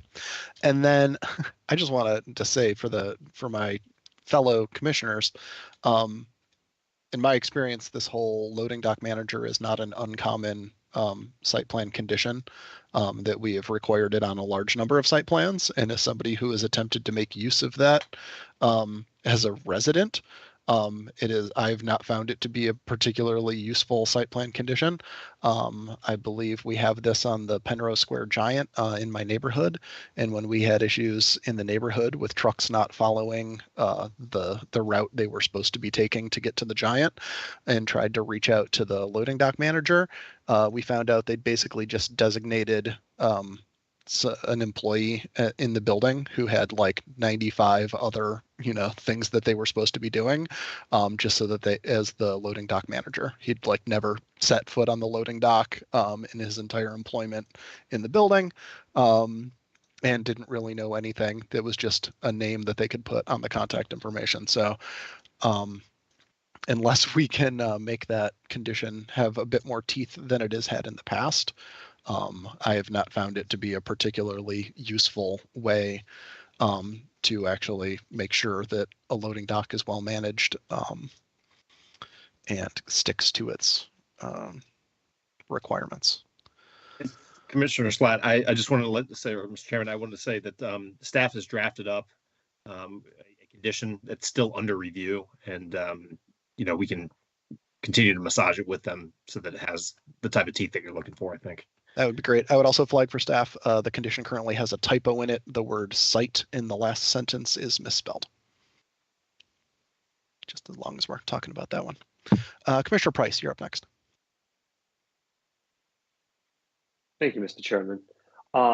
Just a question about, I know we're supposed to stick to transportation, so I also want to associate myself with concerns regarding parking, about the alleyway and the potential for being a cut through. I find that truly concerning, but I do have to ask about housing. And of the 553 units, I'm sorry, I was spacing on how many are going to be affordable? Because this, again, seems like a great location, multimodal access. You got the metro, you got bus network there. It's a fantastic centrally located area.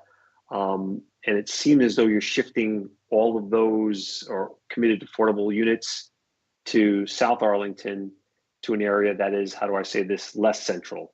So can you talk a little bit about affordable housing with this project? So I'll be very brief on this.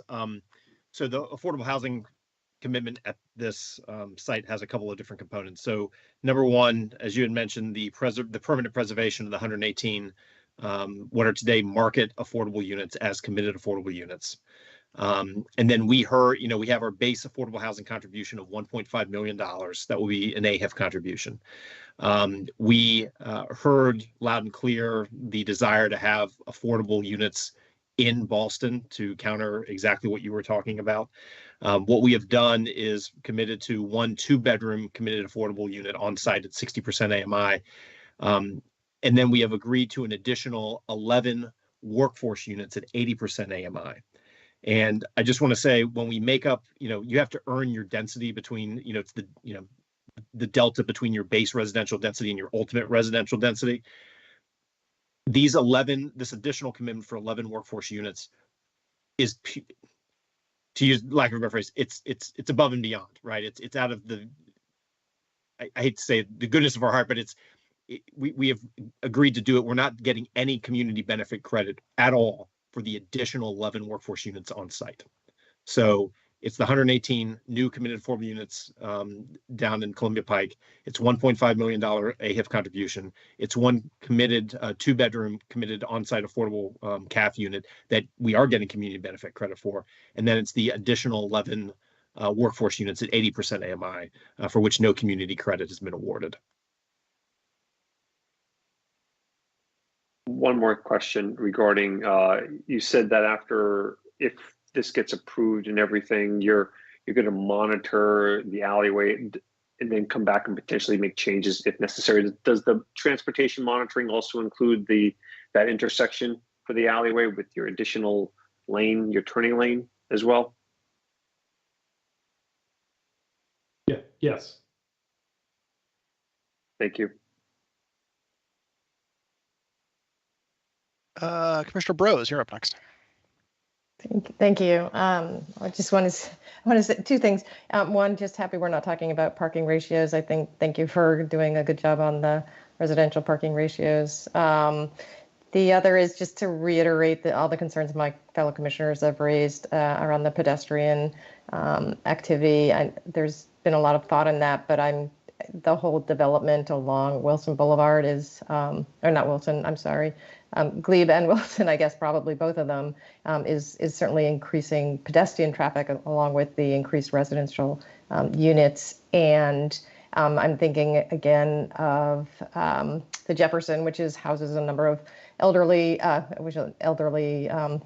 citizens, and probably would find this grocery store pretty a nice walk. Again, concerned about making sure that all of the safety of the pedestrians as they go through that alleyway or make their way over to the grocery store. So again, just wanting to reiterate that of the importance of that from my standpoint. So thanks.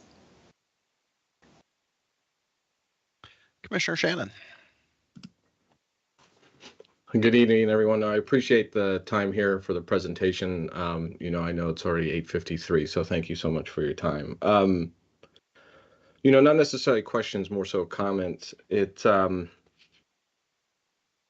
just appears to me from the presentation, and I don't necessarily think this is done on purpose, but it in a dense urban area and trying to increase that density, especially here in Arlington, it just seems to be that the conversation and the design of this tends to be very car-centric instead of the people or community-centric. We talk about pedestrian conflicts instead of vehicular conflicts and accessibility conflicts. I would just like to see a little bit more.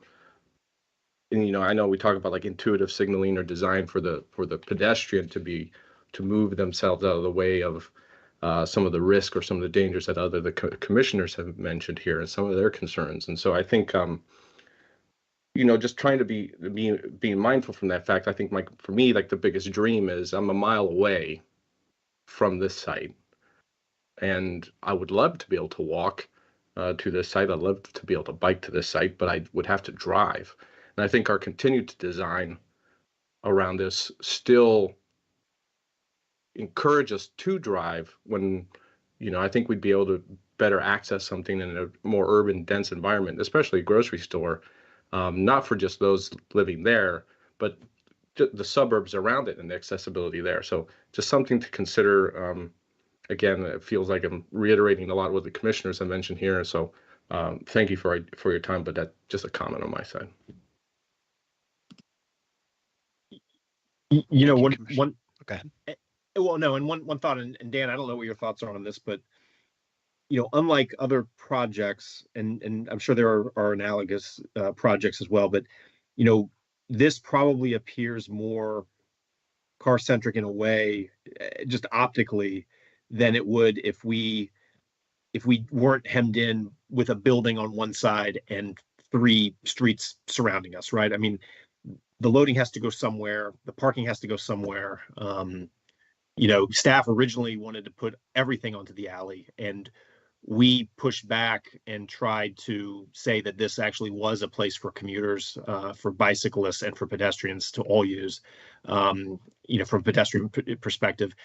And so what we try to do is try to separate out the uses, have uses coming in, from Wilson, push the loading as far east as possible to disperse the traffic. But I think you're right. I mean, it does appear that way, but part of it just may be the condition of the site itself due to the mega block configuration that we find ourselves in. I don't know, Dan, if I've mentioned that. It was kind of just. Yeah, I mean, it's a terrific site from the standpoint of the grocer around the density, transit accessibility, all the residential units that will come online with this project in the neighborhood. But it's a super challenging site from the standpoint of trying to service it. And that's on any grocery store has that challenge, right? We have to get large tractor trailers in and out. And we have to get the vendor trucks in and out. And that's to bring all of the things that we want to have at the grocery store. And I think that's just the reality of it. So yeah, I think it because of some of the things that we need to do to service the grocery store, it does maybe feel a little bit more vehicular centric. And I think the reality of it is that while there will be a lot of walk-in traffic at this site for sure, there is also going to be a demand from others who are commuting by or work in the neighborhood but don't necessarily live in the neighborhood. They're going to want to stop here. And so that's going to be a need that the grocer needs to accommodate also. And maybe over time, as the neighborhood continues to get more dense, that becomes less so, but that is one of the needs that they will need to accommodate in the current market. We have, Sarah, have we not tried to make the parking for the grocery store convertible in terms of floor plates, ceiling heights, where we've put the ductwork and things like that? Obviously, it would take a major site plan amendment to convert it, but if parking demand proves to be less, then there's no sense in keeping it as parking either. So. But I just want to jump in as well and say a couple of things because I appreciate the commissioner's point. But one of the reasons why it may seem car-centric is that a lot of the concerns and issues that we have been with the vehicular and pedestrian conflicts or vehicular conflicts. And so the points that we've had to be addressing this evening have to do with the vehicular issues. However, and this is not me trying to be an advocate for the project, but some of the things that we have asked the applicant to do for this project, and I think particularly with respect to the Glebe Road facade, and that's the area I really want to call attention to, is if you take what the applicant brought to us a year ago compared to today, and you look at the sort of urban character of the Glebe Road facade, that is far more of an urban and pedestrianized and active facade now than what was originally brought forth to us when this 4.1 application originally came to us. So our goal is and always has been to promote a more urbanized environment in Ballston. And I think we have always had a very particular focus on making Glebe Road far more active and urban than it has been because we recognize that it is a challenged environment for pedestrians. We do recognize, and this, I want to just tie in a couple of things here that people have said, either side comments or overt comments. Glebe Road is not a friendly bicycling environment. And we have in the MTP bike element a long-term plan for bike lanes on Glebe Road. That is not going to happen in the short term, but it is a goal. It is a stated goal. And I wrote a paragraph about it in the staff report. And I don't know if I'm going to be around for when that happens, but it's a long-term plan.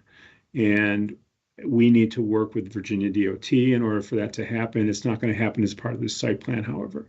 But the vision and the goal is not going away.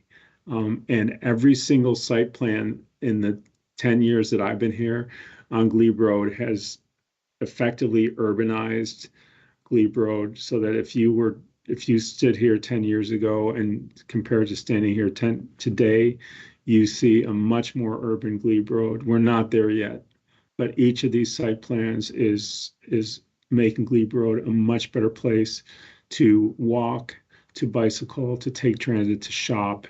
And as I say, my purpose here is not to advocate for this project.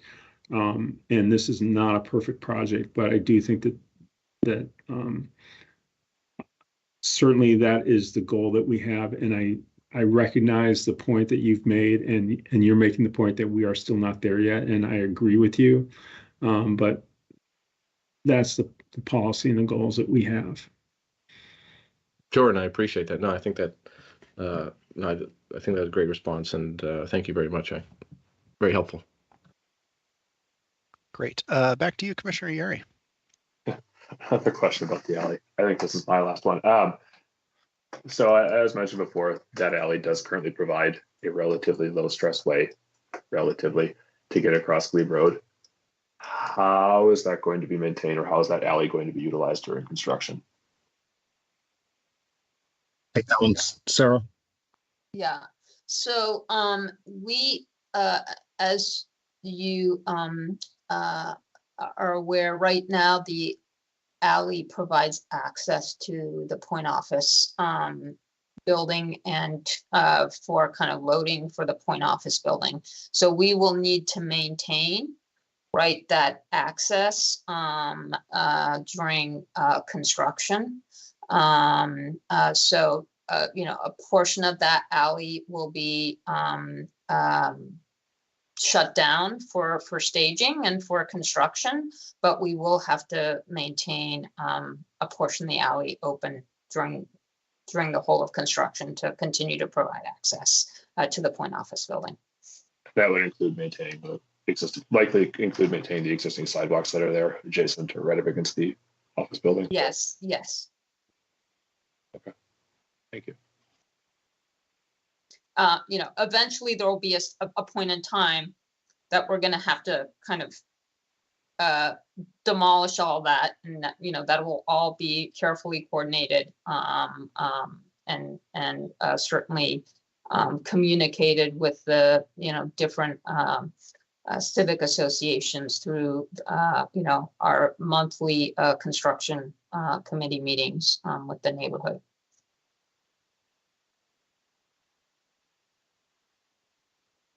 Great. Commissioner Locker.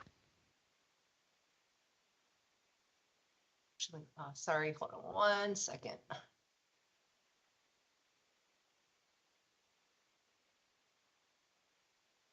Well, actually, I'll just answer ask my questions. I will not, I think that most of my colleagues have already kind of asked all the questions, and I do acknowledge that this is a tough site to really, you know, get a grocer in here. And I think that it is, you know, we're trying to do the best that we can, but I do still have concerns about the left turn lane as well as the alleyway, especially in regards to kind of the backup traffic from the left-hand turn lane.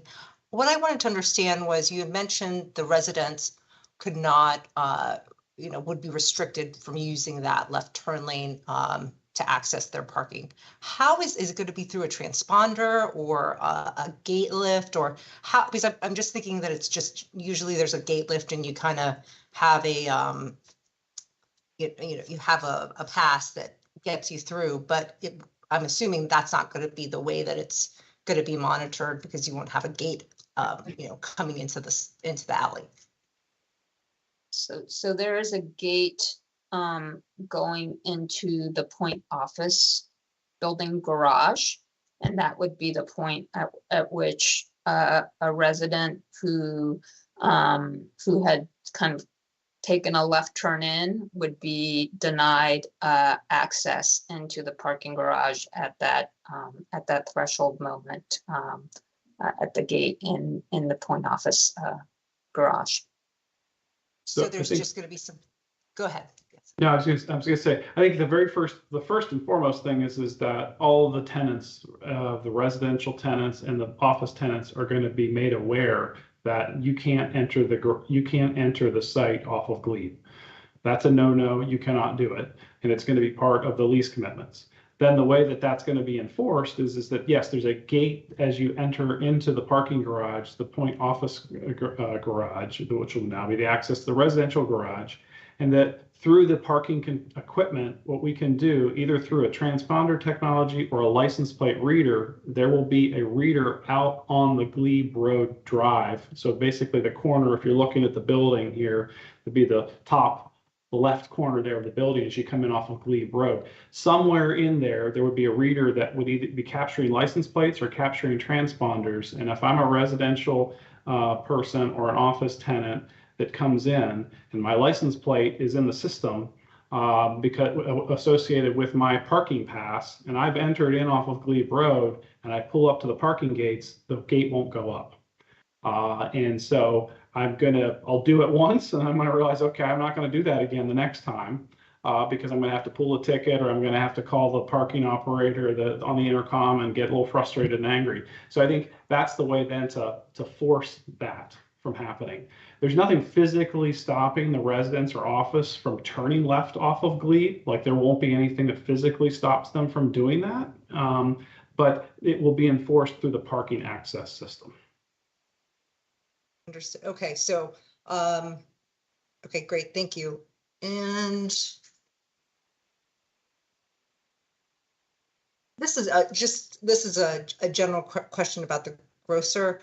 You had mentioned that this, you've been looking at this for over 2 years now. By the time we get this approved, is the commitment from the grocer, because we're spending a lot of time assuming that a particular grocer with, a minimum of 140 spots, a minimum of, or that a requirement of turning on through the left turn lane.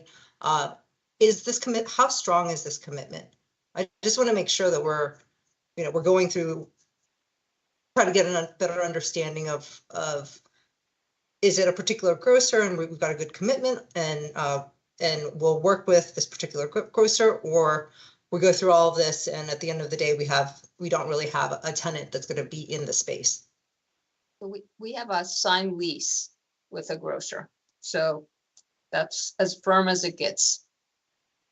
And is there a gate or any kind of exit paths in this lease that, if we don't get the site plan approved by X date, or I just want to make sure as we're trying to get this through, are there any kind of major milestones that we should be aware of or be concerned with?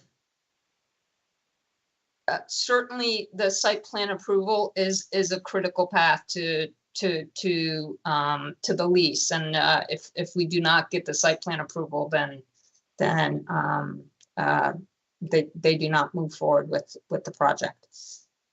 Right, but assuming that gets approved, it's not that they still have an exit after for another reason.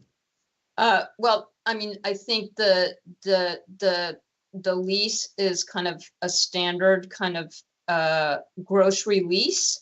And certainly there are obligations as it relates to kind of delivery of premises.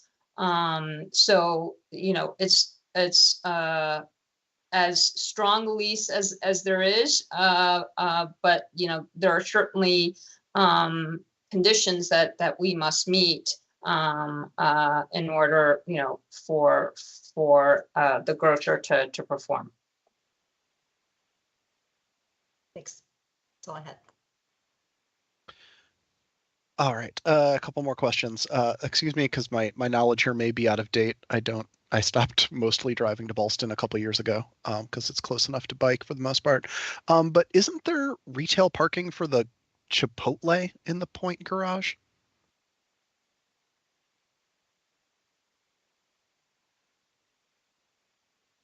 Not that I'm aware of, no. I guess that went away at some point since I stopped driving to Ballston. Alrighty. It is technically public parking, so in theory, somebody from the public could come and park in the Ballston Point parking garage. There are a certain number of spaces that Arlington County can use as public parking. And so, yeah. And is that planned to continue? Yes. And so I can't imagine those people would have transponders in their car, so there would be no way to prevent them from turning in from Glebe and then continuing into the Point Garage. That's correct. But if you look at the usage of the parking garage, there is very little public parking usage in that garage today, especially in light of the county garage at the mall. Thank you. Taking a step back a little bit.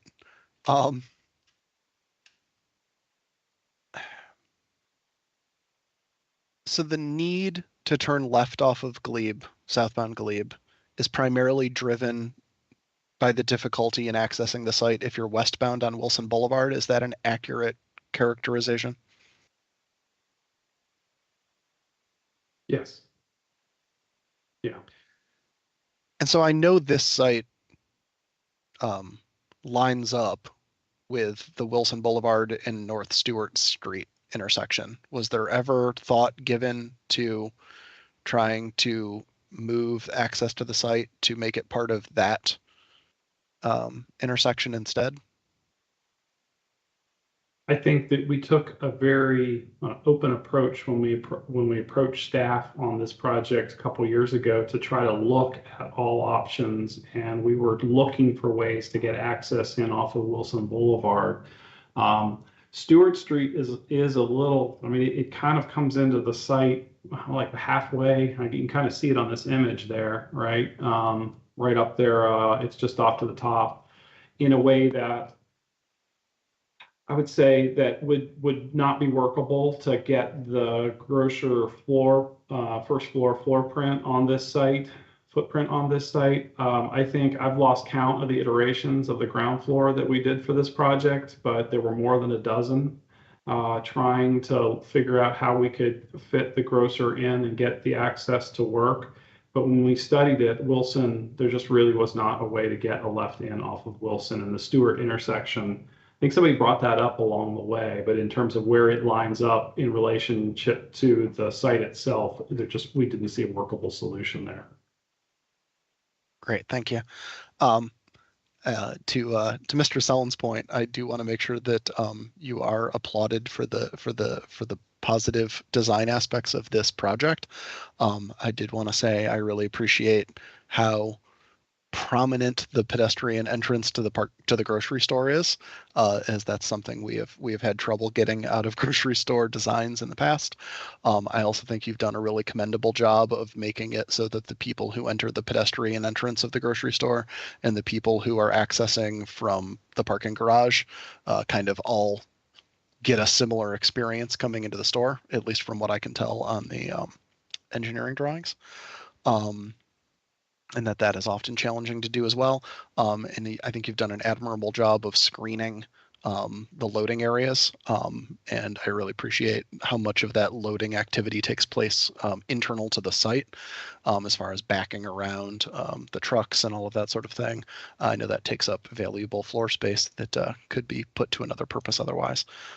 So bravo there. I do have more questions. I'm sorry, there are just so many pieces to the site that don't make sense to me. You did say there was going to be a gate at the top of the ramp to access the grocery parking. Can you talk to what extent you know how you're planning to manage that parking? Is it going to be paid with like a, you can get your parking validated with a receipt from the grocer, or like how that all is expected to work? So at this point in time, I don't think that the grocer has kind of determined whether or not they're going to charge for parking. They have flexibility inside the lease.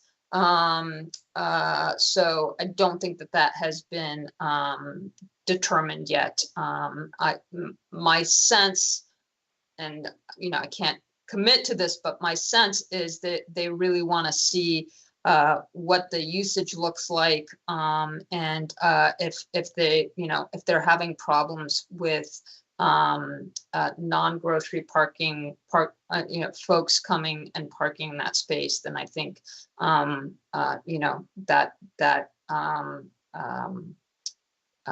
results in a different kind of strategy as it relates to charging or not charging for parking. Great, thank you. And again, this like the private alley, Glebe Road, 7th Street. Do you have a slide that just shows what movements are legal and what movements are not legal at this intersection?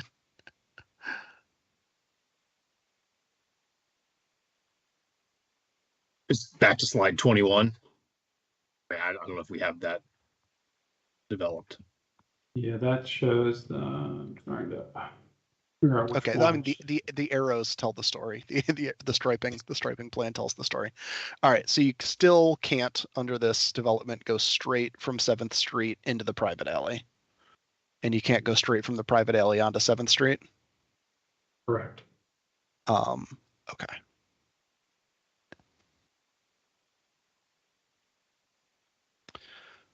All right. I'm a big fan of shared streets. I've advocated for shared streets in a number of other places. I'm not 100% convinced that this is the right spot for a shared street. Can you talk about what we think we're gaining by making this a curbless environment? What are we trying to achieve? Do we really think pedestrians are going to walk down the middle of this thing, and do we want them to? I think that, well, we are referring to it as an alley. And I think the reason why we are referring to it as an alley is because that is one of its primary duties, is to really serve the access to this project for vehicles, whether they're parking or it's loading. So that needs to be accommodated. One of the things with the swept path of the trucks as they leave, the large tractor trailers, is that they will need a large portion of the alley as they turn out of the loading area. So that's one of the reasons why the curb, the flush aspect of it is very helpful. This wouldn't be a WUNRF in that sort of context, right? And I know we're in this space where we're talking about shared streets, we're talking about WUNRFs, this is more of a hybrid. I would say this is an alley where pedestrians, it's gonna be a very nice alley where pedestrians are going to have dedicated facilities on each side where they can walk and feel comfortable. But this is a very functional alley, and it needs to handle those functional needs of the project. If the traffic volumes are low, though, just like you've seen at the wharf, there's some of those alleys that are very heavy vehicular traffic, and pedestrians can wander out into the middle of them. But as a vehicle comes, the pedestrians move off to the side, and the vehicle then has to kind of negotiate that. And it's understood that that's how that space operates. So I'm not sure I would call it it's not a truly all the way to the shared street side. It's more of it's a hybrid somewhere in between. All right, thank you. Other commission questions or comments?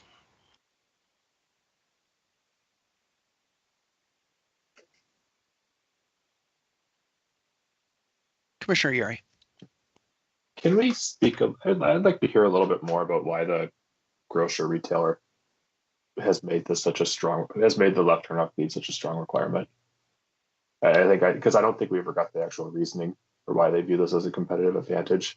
Because when I look at the future peak hour traffic volumes coming off of this left turn, I see AM PM Saturday peak, I see 17, 26, 28. And that doesn't scream competitive advantage to me.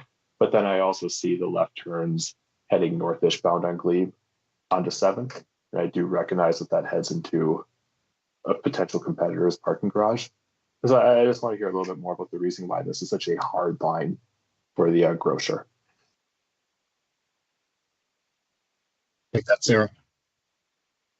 Yeah, I mean, I think the challenge is if you're coming down Wilson Boulevard,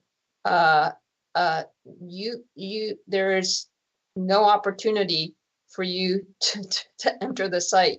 You're kind of in a perpetual loop as you move through the site. And again, for the grocer, just having a customer who can easily and intuitively find access into the site is critical. And in this instance, without that left turn in, you have customers and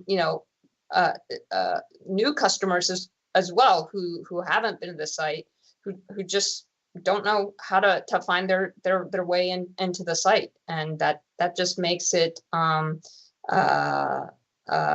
unmanageable for the grocer, and just they won't be able to kind of compete if they're losing kind of that customer to competitors. I understand the explanation. I look at the numbers and again, it just does not scream this is going to make or break a grocery store. So I think that's the disconnect I have in my head. I can understand a grocer saying that. I can understand a retailer saying that. Again, just given the environment and looking at what the actual numbers say, 17, 26, 28, it doesn't say to me like, oh yes, that like makes or breaks a site, especially in such an urban environment where other like ingress spots do exist. So I just it's difficult to hear that, just because again we are talking about a very large road. It's going to be a long time before it's rebuilt, before its configuration is changed, and it makes me think to myself like, is this going to be a hard line for the retailer in the future when the opportunity to redevelop Glebe does come up? Like it makes me feel so anxious in a way that we're effectively, I don't want to use the word being held hostage to a retailer, but it almost feels like there is some it just feels weird. I don't really enjoy it. And I don't feel like the reasoning has ever been given very clearly other than, well, the grocer sees it as a competitive advantage, accept it. It just puts everybody in an awkward spot. Yeah, and I think some ways, I mean, it's worked with enough retailers and grocers over the years to understand that it's not as much about the numbers as it is just about that easy path of arrival, right? How do we get the patrons in so that they have an experience that I'm gonna get into this site, and I'm not gonna go to Harris Teeter down the street.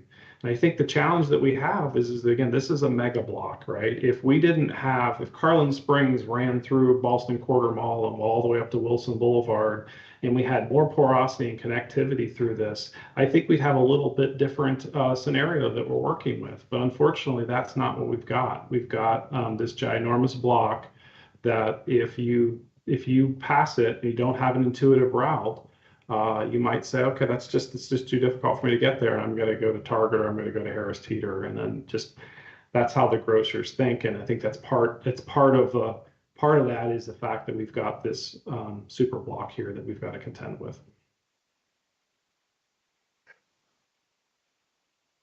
I appreciate it. Just to address what was just said, I am correct that someone coming westbound on Wilson Boulevard could turn left onto Randolph Street and then right onto Glebe and access the site without any problem. They just have to think ahead far enough to turn left on Randolph. That's correct? Today they could not do that, but we're also they can't turn left. Right, but given that so in we're the future, allowing right turns from Glebe into the site. Yeah, so if we didn't allow the left turn and we allowed the right in off of Glebe, then yes, they could do that. They would have to know to do that, and they would have to know to turn and come all the way around Ballston Quarter Mall to access the site that way. And if, as you had said, this was not a super block and Carlin Springs went through the site all the way up to Wilson Boulevard, would that add an appreciably different approach? Wouldn't they be turning left onto Carlin Springs and then right onto Glebe and then right into the site? I think it helps. I mean, ideally, if I was able to start over, I would bring, Taylor and Stewart and all those streets, this much smaller blocks, the much more pedestrian scale, and I bring those down to Glebe Road, but that's not what we're working with, right? But I think it helps, right? The porosity helps. But it wouldn't completely solve. It's one of the issues, but it wouldn't completely solve what the retailer's looking for. Yeah. At the end of the day, I'm with Commissioner Yeri, that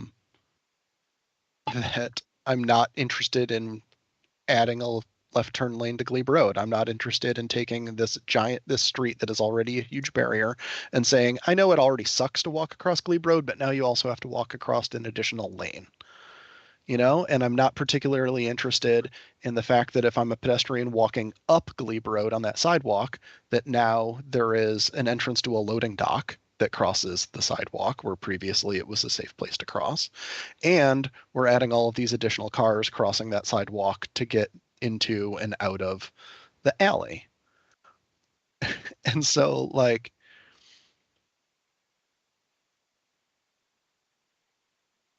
at the end of the day, I have to ask, maybe is this just not the right site for a grocer? If this vehicular access in this particular way is a deal breaker. And I'm not necessarily asking the applicant to respond to that, but that is where I am at right now. Commissioner Terry. Hey, apologies that I late here. I've been in transit for a little bit. Glad I'm able to weigh in on this issue. I remember from the reading that I did that one of the reasons that the grocer wanted to go here was because of the population density. So the people who actually live there, i.e. the people who'd be walking, biking, can easily access the place without having to get into a vehicle. I too have a lot of concerns about installing a left-hand turn here. Over 60% of crashes occur at intersections where people are making left-hand turns. And I think it's under 2% of people are making right-hand turns. And obviously there's just a lot of different people being mobile in a lot of different ways at this point. So you've got a lot of mix of vulnerable road users and motor vehicles that would be coming in at this, interacting at this particular spot as well. And I mean, to be honest, I live close to here. If the left turn wasn't there, I've got other options to go to the grocery store. And I feel like if a reason that was given that the retailer wanted to go in here was because the number of people who live in this area, the left-hand turn doesn't seem to be necessary. I would just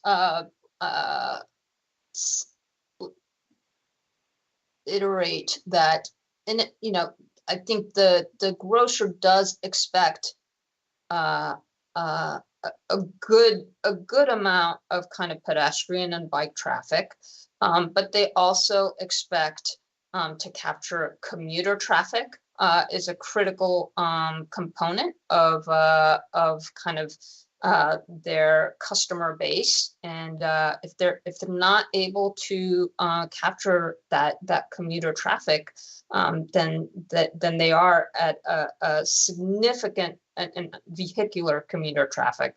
Again, the milk, the eggs. As you're driving home, you're thinking about picking something up for dinner. Then they are at a significant competitive disadvantage, and it does not work for them. But cars can get in to the parking lot. It's not impossible. And I know I go to some stores that are on one-way streets, and I've managed to figure out a way to learn how to get into parking lots in a way that I can access the store. I think that people who are driving here, if they really want to go to this particular store, can probably figure out a way to get there without having to do a left-hand turn. I mean, and personally, I don't know why we need two grocery stores that are 2 blocks apart anyways. It's pretty high saturation. I might build up on something Sarah also said too. I mean, so this is a new entrant to Boston. It will have offerings that are not widely available in the Boston submarket. So it is differentiated from what's available, say, at Harris Teeter Giant or at Target across the street. But it is a balance at the end of the day. It's a requirement by the grocer. And what we've tried to do is to thread the needle to accommodate the grocer's demands and requests for this site. Again, having loading and parking that is immediately adjacent to this particular grocer and having a left-hand turn in. And we have tried to find a way to make sure that it does not have, a deleterious impact on the overall pedestrian experience. And to use this as an opportunity to, where we can, to actually improve the situation that's out there. And again, it's not perfect, but it's come a long way, as Mr. Sellon said. And I think we're proud of the evolution of it. Thank you. Commissioner Hussain. Yeah, I want to echo what everyone else has been saying in that I think the goal of increasing like the amount of people there and the ultimate goal of urbanizing or increasing the urbanization of the area, I think is commendable, but I think that it gets downplayed by the left turn lane, right? You're adding almost 500 apartments, which is going to increase the population by a significant portion, which is going to increase just the amount of people that are walking in the area. And that's great. I think the walkability feature of that area is great as it stands, but like the left turn lane is like, I think what you guys are doing to incorporate the left turn lane is valuable because you're thinking about the pedestrians, but at the same time, I just think that the concept of the left turn lane by itself is kind of defeating the purpose of having more walkability and encouraging people to walk to get groceries. Obviously, again, obviously it's a challenge, and I'm definitely not an expert on traffic flow in that matter, but I think it's worth thinking about for the future, especially like if we're wanting to increase walkability and pride ourselves as a county that is very urbanized, then I think we ought to be thinking about not compromising pedestrian traffic and not being more, and I think being a little bit more proactive with our pedestrian policies rather than being a little bit more reactive, which is kind of what is going on here. But I mean, those are more considerations for the future. Yeah.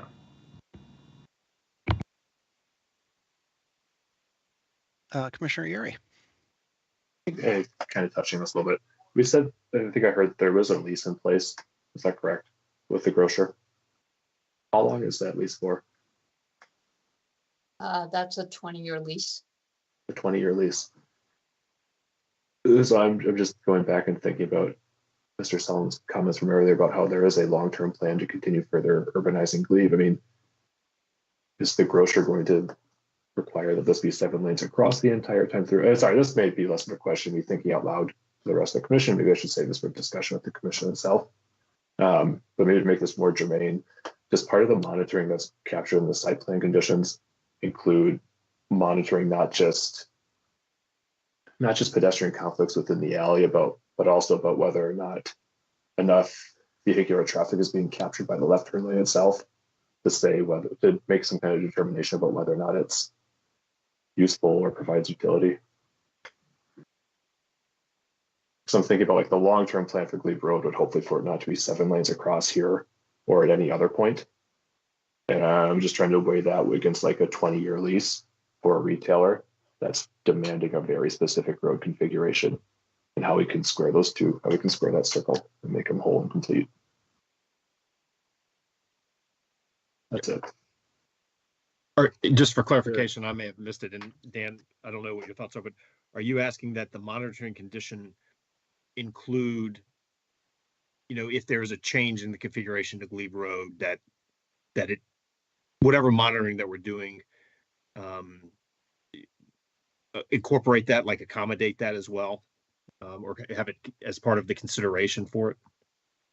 I think something along those lines. I don't know the best language for it, but yeah. Yeah, me neither, sitting here. But I mean, Dennis, I mean, we could massage that as well with the idea of trying to, as you said, sort of bring it full circle.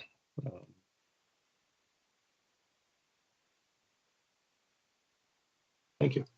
All right, thanks. Commissioner Price, you're up. Thank you, Mr. Chairman. I've got to say, I'm not pleased with this project. Again, I thought to me, it started out kind of as a, it was a non-starter for the grocer not to have that, turning lane on Glebe. It was kind of a non-starter for me to actually see that in a project, be a condition that, sort of a demand. Again, I don't want to say we're being held hostage or anything, but I guess I hearken back to the Holiday Inn and my decision, our vote on the Holiday Inn construction project in Roslyn, where to this day I regret voting for that, and the idea that they wanted, tons of parking that was absolutely unnecessary and to accede to the demands of the applicant. And I shake my head, and also to think about the fact that there's a lack of affordable housing really on a site that is, centrally located in Ballston is just a constant. Grant, I like the idea of a grocer. I like the idea of the redevelopment, but again, I can't see myself voting in favor of this. There's just too many negatives that are happening around this. Thank you. Commissioner Lantelmi. Yeah, I have a couple questions. Mr. Sellen, the proposed left turn lane is limited because there's a left turn lane on the northbound side for Wilson, and that I understand will not change. So that constrains how long the left turn lane would be into this site. How many cars, average cars, could that left turn lane accommodate?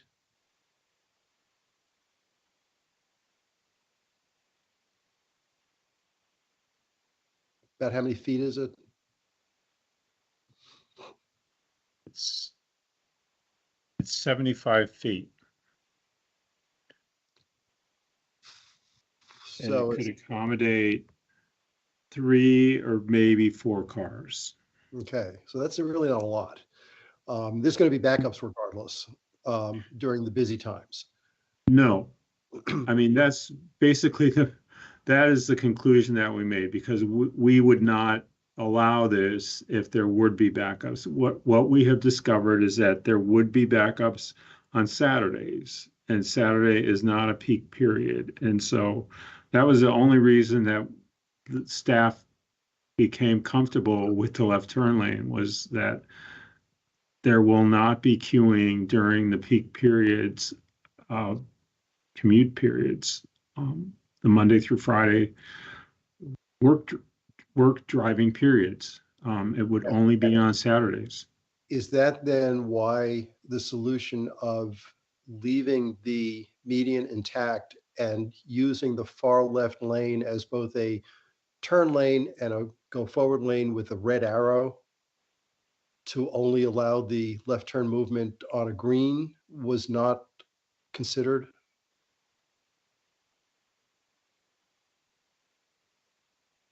I'm not During rush visualizing hour, it. it'll be three.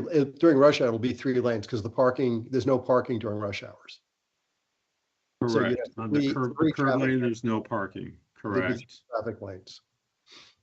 And you could theoretically eliminate the parking along that stretch all the time, which would allow a full traffic, even if you had cars queued up to make the left in the far left lane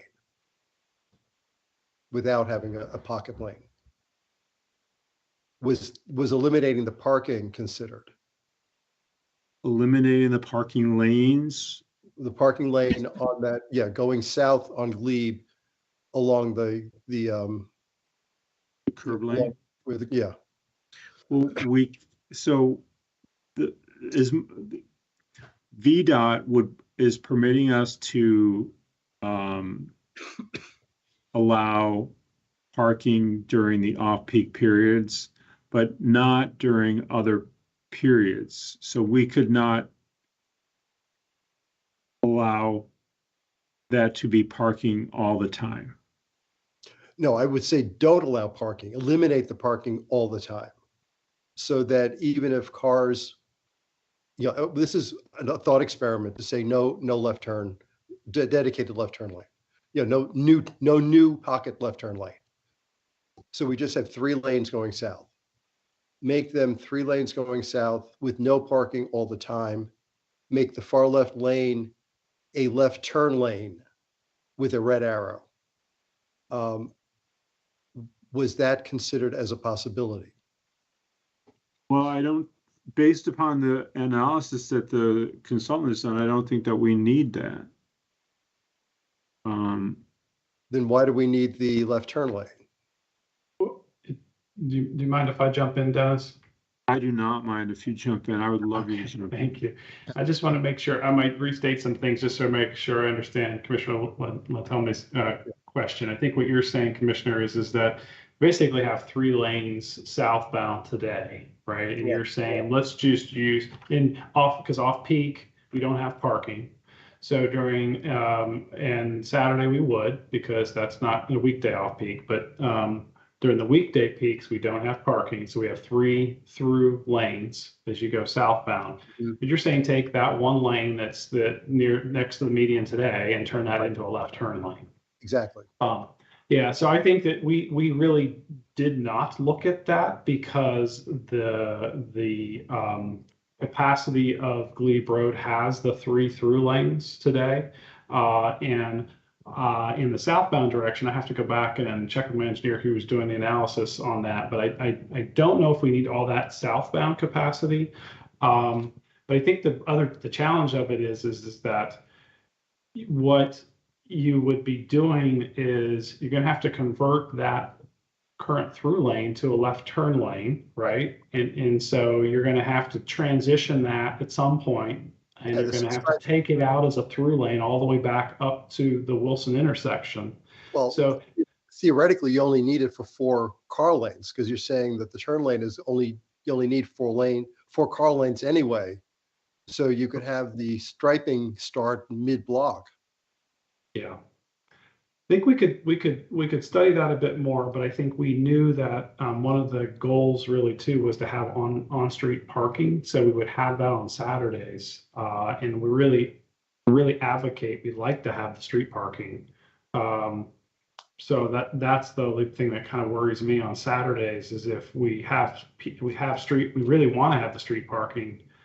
So how do we accommodate what you're describing and then still have the capacity for the through traffic southbound? Well, again, we don't have to eliminate every parking spot all the way up to Wilson, but for the half block where the turn lane would have been anyway, you eliminate those, it's not that much. And having cane would slow traffic anyway.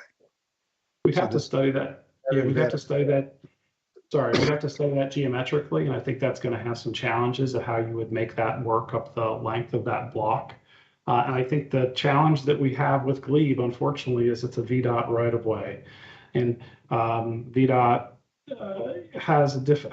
there's certain standards and criteria that you push the limits in Arlington with them, but in terms of tapers and things of that nature and transitions for geometry, they have a hard time with things that is too much beyond their standards. So I think that's really why we didn't look at the solution that you're describing.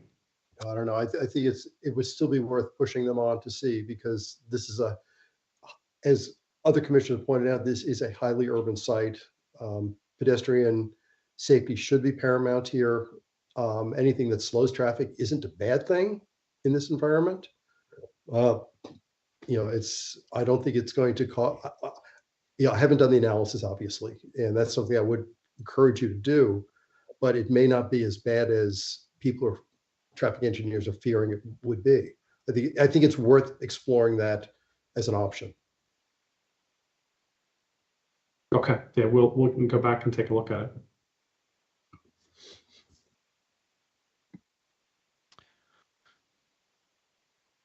All right. Anybody else? I'm not seeing any more hands now that Commissioner Lantelmes is done here.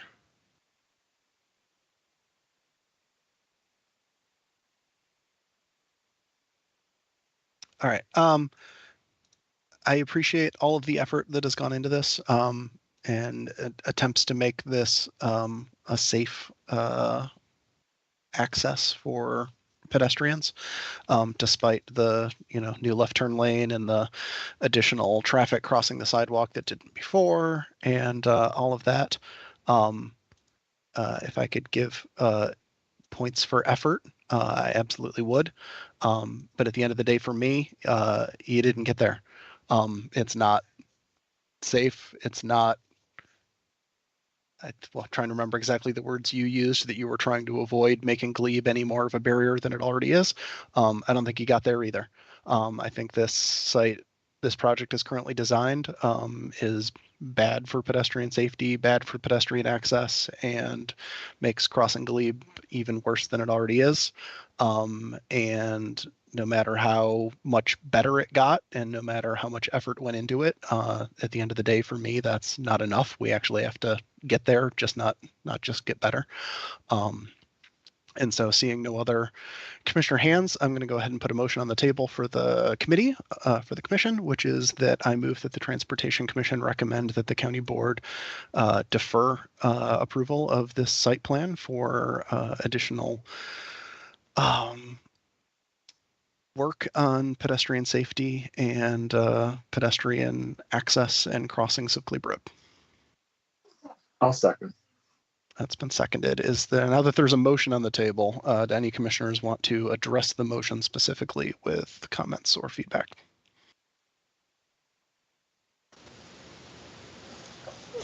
Commissioner Lantelme.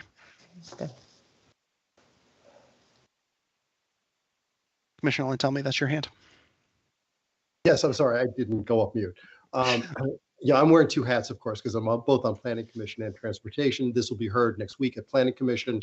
So any vote I do here doesn't necessarily mean how I will vote there.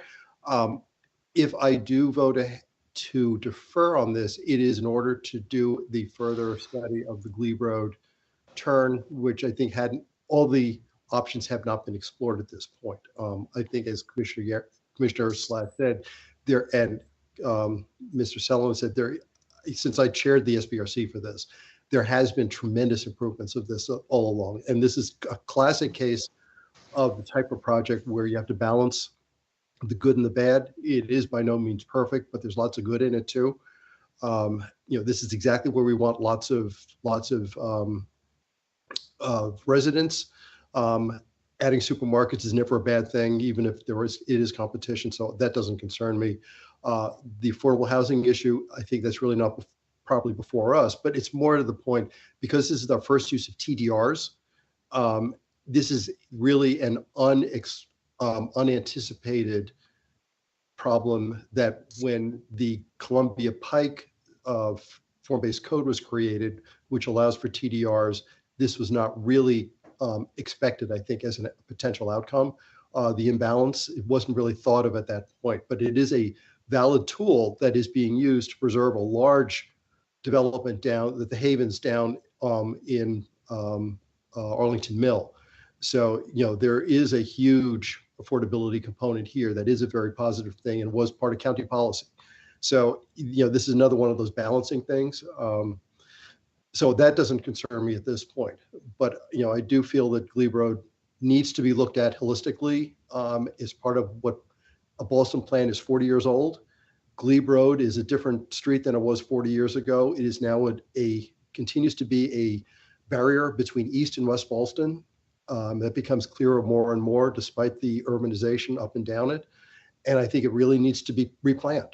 And I'm going to be making a motion to that effect at Planning Commission. So anyway, I just wanted to make that statement. Thank you. Thank you. I believe Commissioner Brose, you were trying to jump in. Thank you, Chairman Slatt. Yeah, thank you for the motion. I think I had some reservations as we were going into this, but through the conversation, they've been heightened, and I would I'm much more comfortable asking for a deferral than feeling like we're going on an up and down motion on this. Thank you. Commissioner Ludlow. Yeah, I mean, I think this is a fantastic project in many ways. We want to see this development. We want a beautiful grocery anchor or other type of anchor to revitalize Ballston. There's a lot of good here, as Commissioner Lentelme said.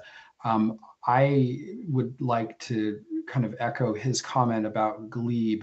That particular turning area, I don't purport to fully understand that, and I think if that's what we need to do to be comfortable, let's be very clear here about what, if we're going to defer, what we are asking them to defer to. I think if we say blanket pedestrian safety, I don't know if that takes us far enough. I think we need to be very specific, and if Commissioner Lentelme is supporting specifically the Glebe Road turn, I think that helps staff, and it helps the developer know that there could be an end to our work here. Of course, depending on what the Planning Commission said. So I would just encourage us to be specific in the motion about what we're asking them to consider. That's all. Thank you. An excellent point, Commissioner Ludlow. Thank you. Commissioner Yeri. Yeah, I just want to echo so much of what my fellow commissioners have just said. And as somebody who also sat on site plan review for this, I really do want to applaud the applicant and staff for how far along and how improved this project has gone from start to finish. And again, my main sticking point, it really does remain the fact that as built, this project today would make Glebe even more of a barrier than it currently is today. And it just conflicts with so many other community priorities that we have. That it just makes it hard to approve it as it currently sits today. And that's why I'll also be supporting deferral. But again, like there's so much I like about it. I like the grocery use here. I like the additional housing here. I do not want it to turn Glebe Road, such a big unsafe highway, into even more of a barrier between neighborhoods. That's it.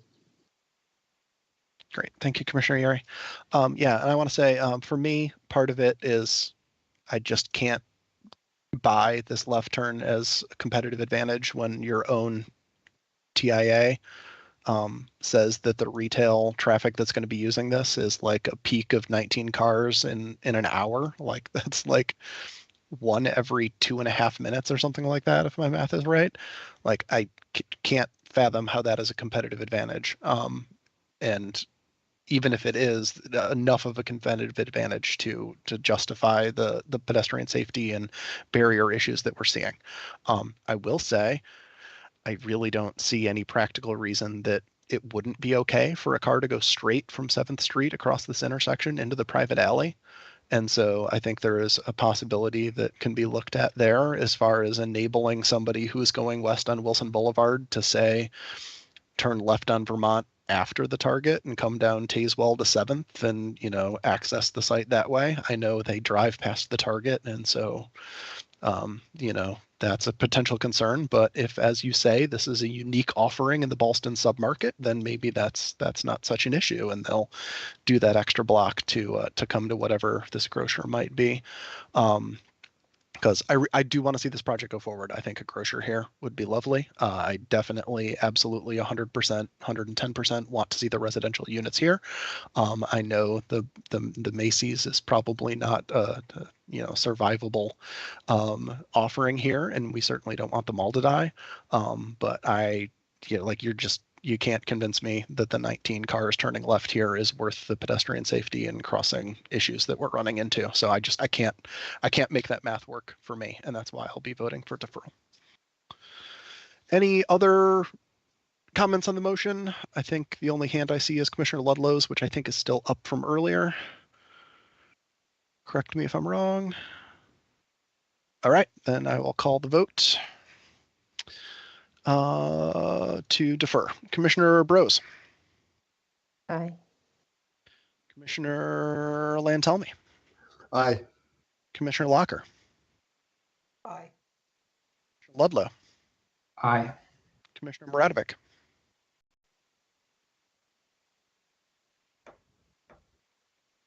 I didn't hear you if you spoke, Commissioner Muradovic.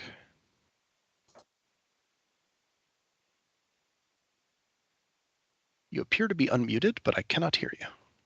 New headphones then. Doesn't seem like the microphone's working. All right, Yeah. now I can hear you. Aye. Thank you. Thank you. Commissioner Price. Yeah. Aye. Commissioner Yuri. Aye. Commissioner Shannon. Aye. Or Terry. Aye. And I will also vote yes. So the vote to defer is unanimous. Thank you very much for spending a truly astonishing amount of time with us as we worked through this. And I hope to see you back and to be able to vote for approval at a future meeting. Thank you. Thank you. Okay, next on the agenda, we have George Mason Drive, the multimodal study with Leah Gerber. I'm actually going to say, given that we are already 3 hours into the meeting, that we're going to go ahead and take a 5-minute break for the commissioners to grab a drink or use the facilities or kiss their children goodnight or whatever. And we will be back here at, by my watch, 10:02 to resume with George Mason Drive. Thank you. Okay, thank you.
All right, it is 10:02 by my watch. If we would like to get started on George Mason Drive.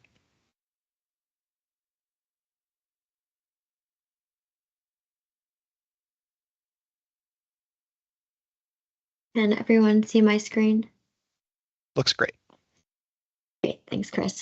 Hi, everyone. My name is Leah Gerber. I'm a transportation planner with Arlington DES. I'm an active transportation coordinator and a liaison to the Bicycle Advisory Committee. Today, I'll be talking about the South George Mason Drive Multimodal Corridor Study, which I'm currently acting as the project manager.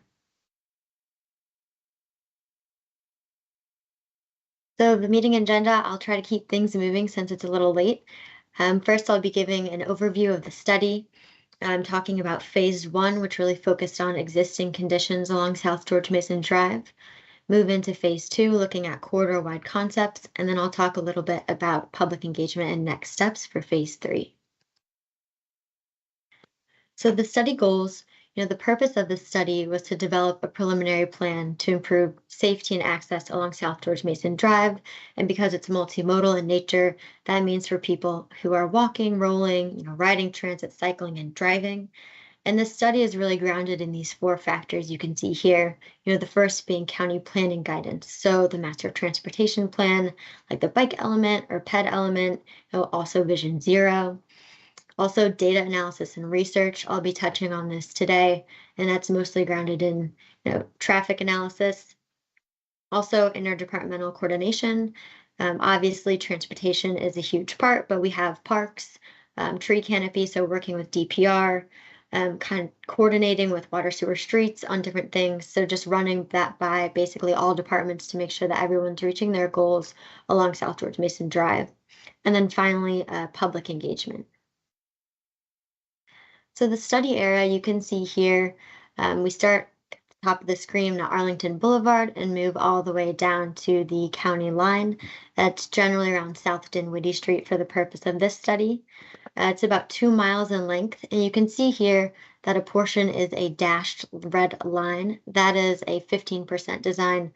So we are planning to develop a 15% design for this concept so it can be easily submitted for grant funding.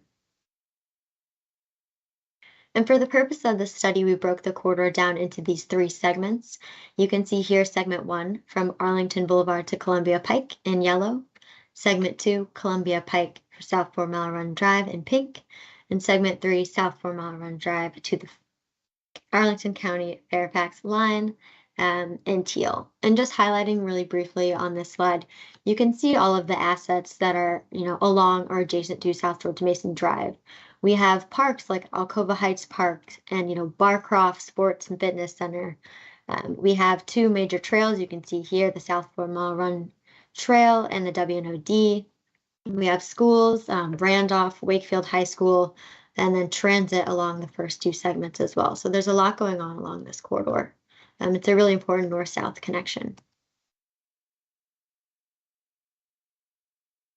And just an idea of the timeline where we started and where we are now. You can see that transportation staff identified this corridor for potential future capital improvements in the fall and winter of 2021. But things kind of really kicked off with this study in April 2022 when we had our first virtual community kickoff meeting.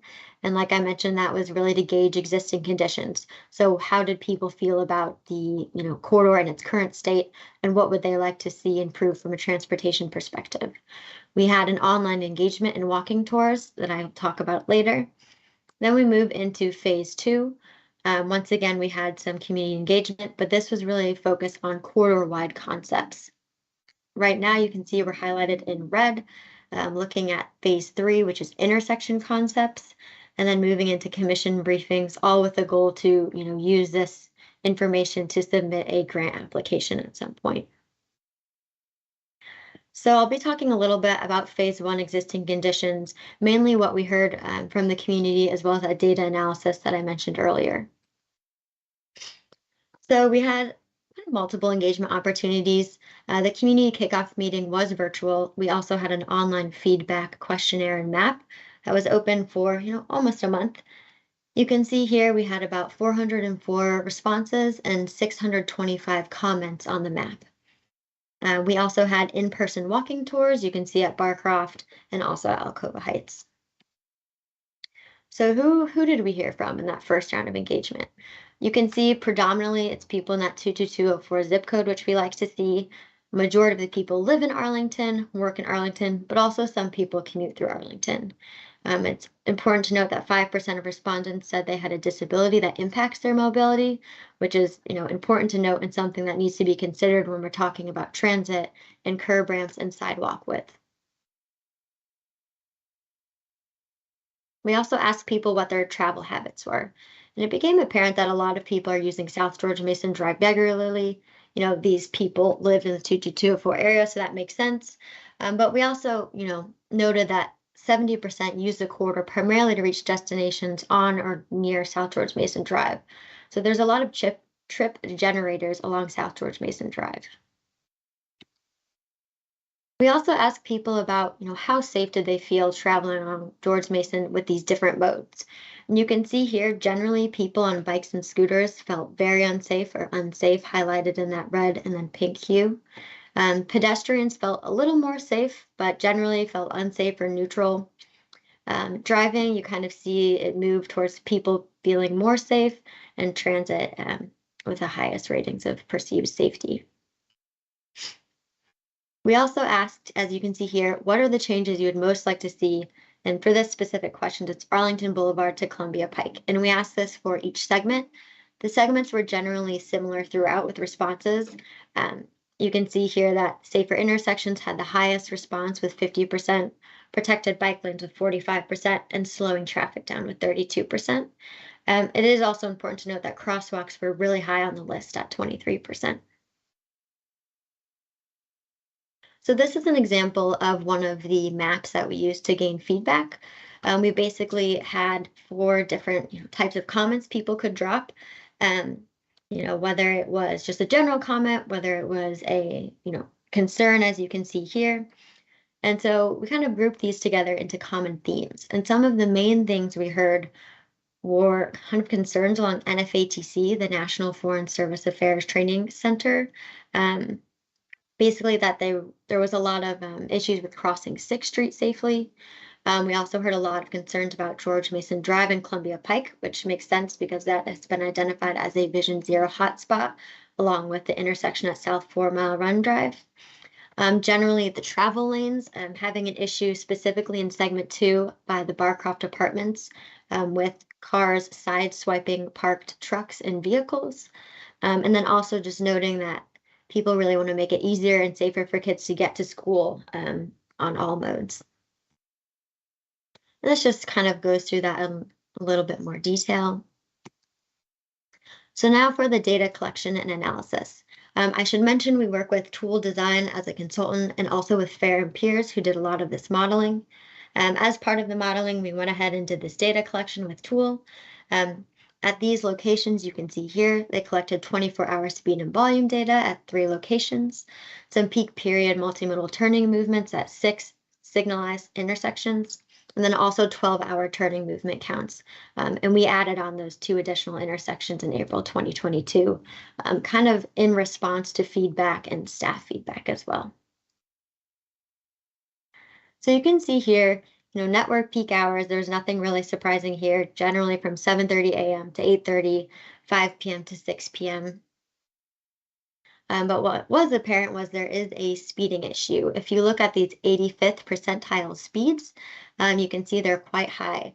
Generally, speeds along South George Mason Drive are posted at about 30 miles an hour. So, in most sections or segments, we have people going 8 or 9 miles above the speed limit. Also noting that, next to Wakefield High School, there's a slow school zone, which is 20 miles per hour during school hours. And you can see this kind of highlighted in a graphic image here, which we have a majority of cars traveling between 31 miles an hour and 40 miles per hour, with a smaller amount traveling over 40 miles an hour, but definitely indicative of a speeding issue along the entirety of the corridor. We also collected crash data.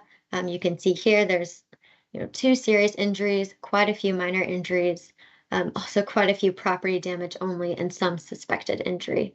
And like I mentioned earlier, there are, 2 intersections that are Vision Zero hotspots. So this is measures of effectiveness is something we work closely with Tool to basically kind of look into what can we do in South George Mason Drive to make sure we're moving all of these different modes in a way that's efficient, but is also safe for everyone. And you can see through these 6 different measures of effectiveness, that's basically how we would measure if this project is doing what it needs to do. So phase 2, this is quarter-wide concepts. So we went ahead and had a in-person community workshop at Randolph Elementary this summer, and then followed that up with an online feedback questionnaire, and that was open for about 3 weeks. We did send mailers to about 12,000 addresses along and kind of in the area of South George Mason Drive, and really trying to reach a wider range of people. I should mention that because there's just such a wide array of people and ethnicities and kind of community groups living along this area, we identified a need to make sure we're reaching everyone. So we did have QR codes on the back of that mailer that led people to the questionnaire in Amharic, Arabic, Chinese, Spanish, Mongolian, and Vietnamese. And people generally use that, which was great. And we had 392 complete responses. So before I talk about what we heard from the community, I just kind of wanted to give a brief visual of what we were showing people or what people were looking at. So here you can see, up in the corner, we have that this is segment 1. Like I mentioned, these are all broken into segments. So first we showed people, okay, this is what the cross section is today. You can see for segment 1, so that's from Arlington Boulevard to Columbia Pike. Generally, the segments don't stay the same throughout, but this is kind of the general measurements. Working from the outside in, you have that 4-foot sidewalk with a 3-foot buffer strip, generally 7 feet of parking, 12-foot and 11-foot vehicular lanes with a 6-foot median. So concept A widened the sidewalk from 4 feet to 6 feet, added a planted buffer strip, removed parking with a protected bike lane, and narrowed the vehicular lanes, noting that the outside lanes have to remain at 11 feet minimum for transit. Concept B was similar, but really added a multi-use trail and a 6-foot planted buffer strip and removed parking just on that northbound or east side rather than on both sides. And these concepts, A and B, are similar throughout all segments. So segment 2, here's today, we have a little bit wider sidewalk, slightly larger buffer strip, once again parking on both sides and those wide vehicular lanes, but it is important to note that we do have a 20-foot median. And what we showed people was this concept A, once again widening the sidewalks and the planted buffer, replacing parking with bike lanes, and also narrowing the vehicular lanes where possible. And concept B, we have the multi-use trail and are adding the buffer strip and then keeping parking. This was mainly in part because we had a conversation with community members and leadership who felt that, removing parking in this segment would be an equity and economic development issue because many of the cars or vehicles that park in this area are, maintenance trucks or food trucks that people often use as a personal vehicle. At the same time, Barcroft Apartments is developing and we're working closely with them to talk about on-site parking. So there is a chance that we could basically change this space around depending on development to possibly have on-site parking, which would reduce the need for on-street parking. And finally, segment 3 is from South 4 Mile Run Drive to the county line. What's here today? Once again, we have that 4-foot sidewalk, 3-foot buffer, 7 feet of parking on both sides, and 12-foot vehicular lanes with a 24-foot median. What we proposed for concept A was widening the sidewalk, the buffer strip, once again, those protected bike lanes, and narrowing the vehicular lanes where possible. Concept B, similar throughout. Once again, it's that multi-use trail, widening the buffer. The only thing to note here is in order to remain within the right-of-way, we actually narrowed the median from 24 feet to 14 feet. And this is something we worked really closely on with DPR. They basically recommended that for this segment in particular, they would rather take space from the median than from the sides because there's some pretty valuable natural areas, specifically by Wakefield on the east side, and then some high value trees on the west side as well. So what did we hear from people when we showed them this? Well, like I mentioned, this questionnaire was open for about 3 weeks in addition to that in-person community meeting. We generally heard from kind of a wider array of people. In that first engagement, we generally heard from people in 22204, but heard from people throughout the county. One thing that's important to note is that 65% of respondents hadn't actually attended an Arlington County meeting in the last year, virtually or in person. So we were excited to maybe get more people involved and engaged. And then we had about 9% of respondents who said they had a disability that impacts their mobility. So we asked people to rank their top 3 transportation priorities for this segment. And once again, these were similar throughout all 3 segments. So you can see here that we have dedicated bikeway as the highest overall rank, followed by sidewalks, and then followed by vehicle travel lanes. I think one thing to note is that, a lot of the time we saw dedicated bikeways, sidewalks, and transit stops all as the highest rankings. But in the case of vehicle travel lanes, that was also in the top 3. That was generally the first priority for people. And there wasn't as much of a pattern there. We also asked people, which concept provides the most benefit? A, which is the separated bike lanes, planted buffered areas, and widened sidewalks, versus concept B, which is the multi-use trail, planted buffer space, and widened sidewalk. And you can see here, it was pretty variable. Generally with walking and rolling and public transit, it was the multi-use trail, but that switches a little bit for biking, where people recommended the separated bike lanes, and then kind of fluctuates throughout. But generally, overall, when we ask people for each segment, people did prefer concept B, which is the multi-use trail. You can see, though, in segment 3, it's a pretty narrow margin, with concept A being 49% and concept B being 51%. We also had an opportunity for people to give open-ended comments, because that's where we get a lot of the really great detail from. You can see here the comment we heard the most was parking, particularly concerned about parking for segment 1, concerns with NFATC and the use of that parking versus the parking used by residents. We also heard quite a lot of just words of support, which was really helpful for this project. And we also heard some concerns about the shared use nature of the multi-use trail. How are you going to make sure there's enough room for pedestrians and cyclists and scooters if this is to be used, as a mode of transportation for commuting and for recreation? And so from this, we developed kind of preferred concepts. So once again, here's what's today for segment 1.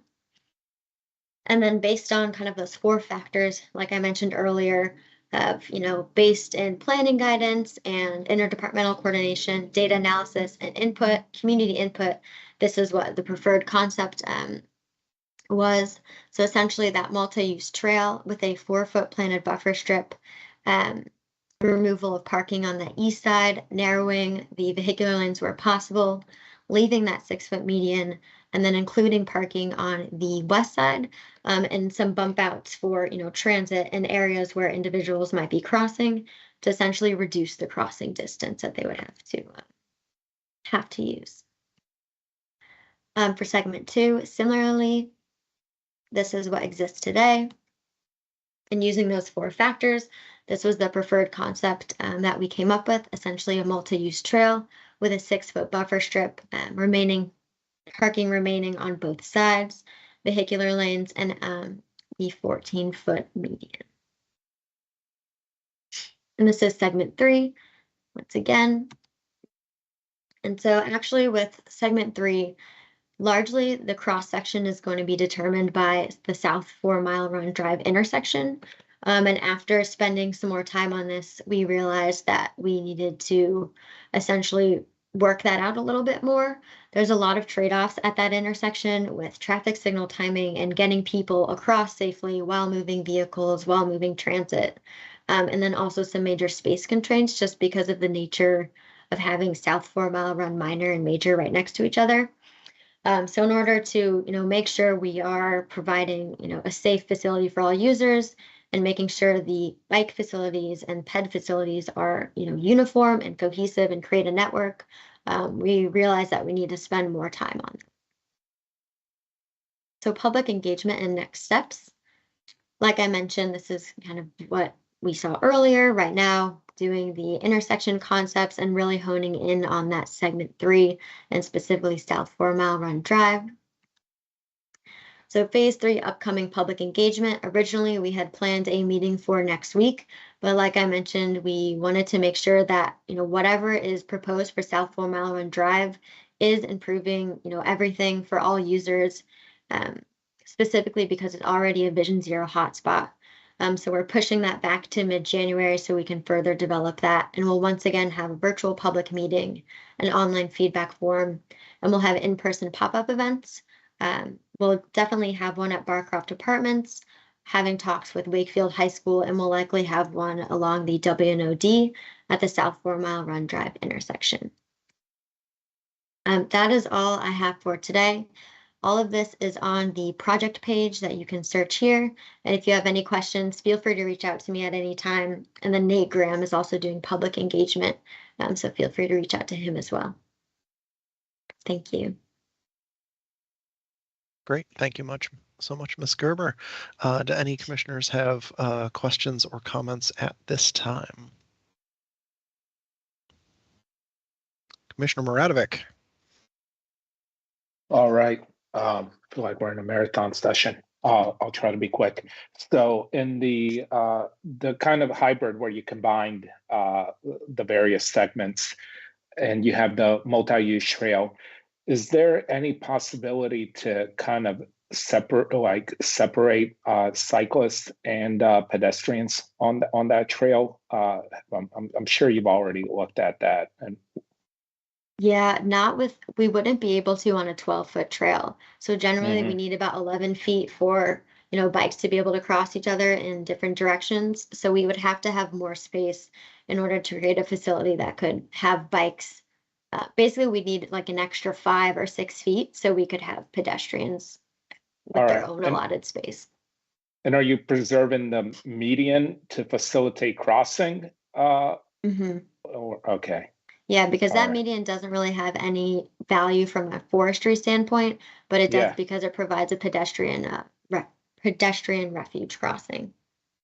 Okay. Yeah. All right. Thank you. Thank you. Welcome to the wonderful world of trade-offs on George Mason Drive. Yes, truly. It should be called, like a trade-off transportation study. Anyone else? I don't have a bunch of questions because I sat through a meeting on this yesterday. So, all right, great. Well, good luck with 4 Mile Run Drive. Thank you.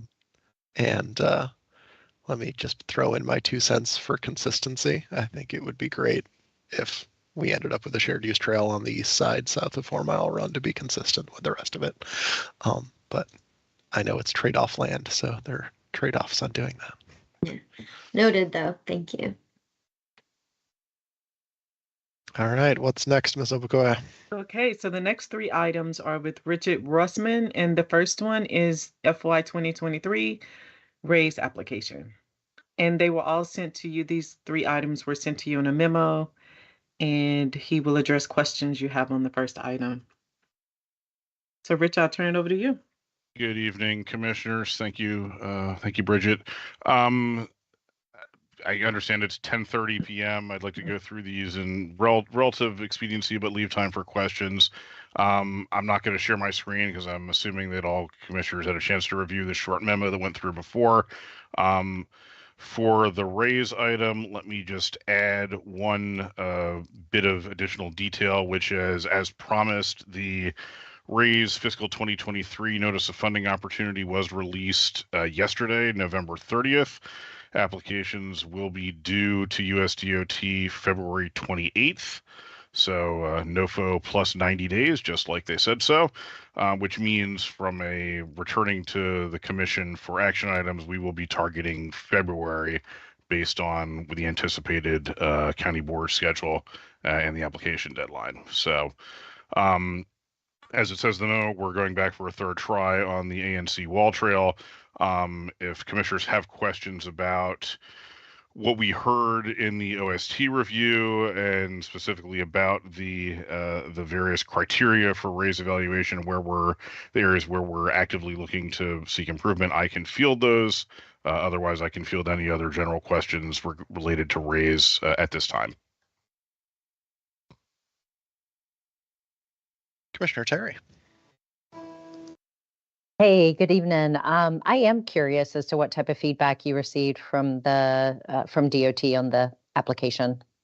So generally positive, as folks may know, depending on how much inside baseball folks are willing to do or familiar with raise, there are 8 major selection criteria for the first round of review, and they are rated high, medium, low. In order to get to the second round of review, which is when there's 3 levels of review: first round, first cut, then a second cut, and then you make it to the secretary for consideration. To make it to the second, make it past the first cut of review of the 8 merit criteria, you need no non-responses, I think 5 out of 8 highs, and everything else. We received in our last application 1 high, 1 low, no non-responses, and the remaining 6 medium.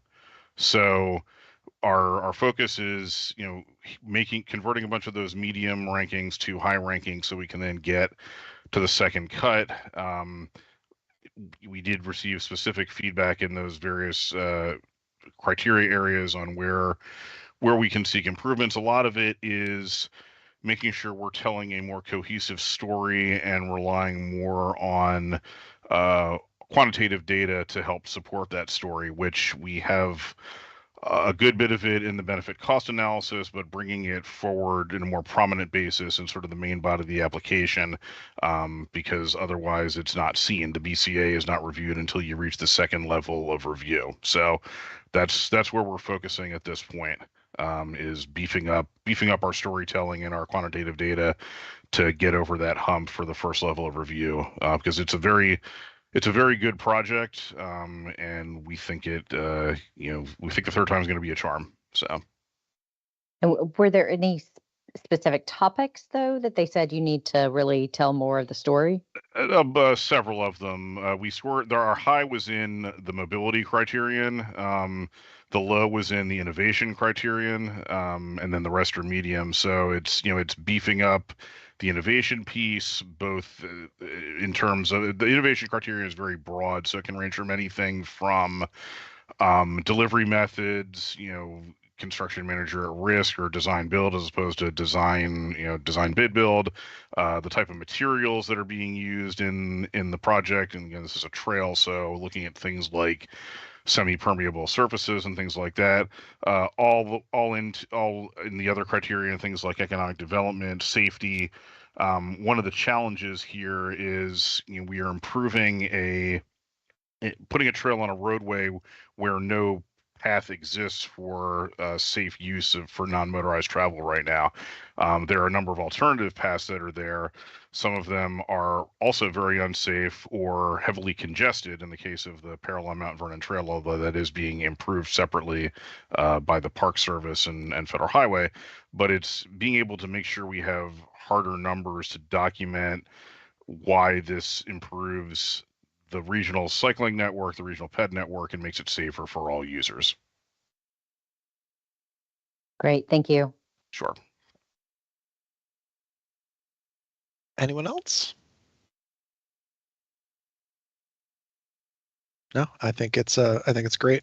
Glad to see the ANC Trail getting another shot, and I agree that it's a great project and really ought to be able to score high in this particular grant. So excited to see you guys give it another shot.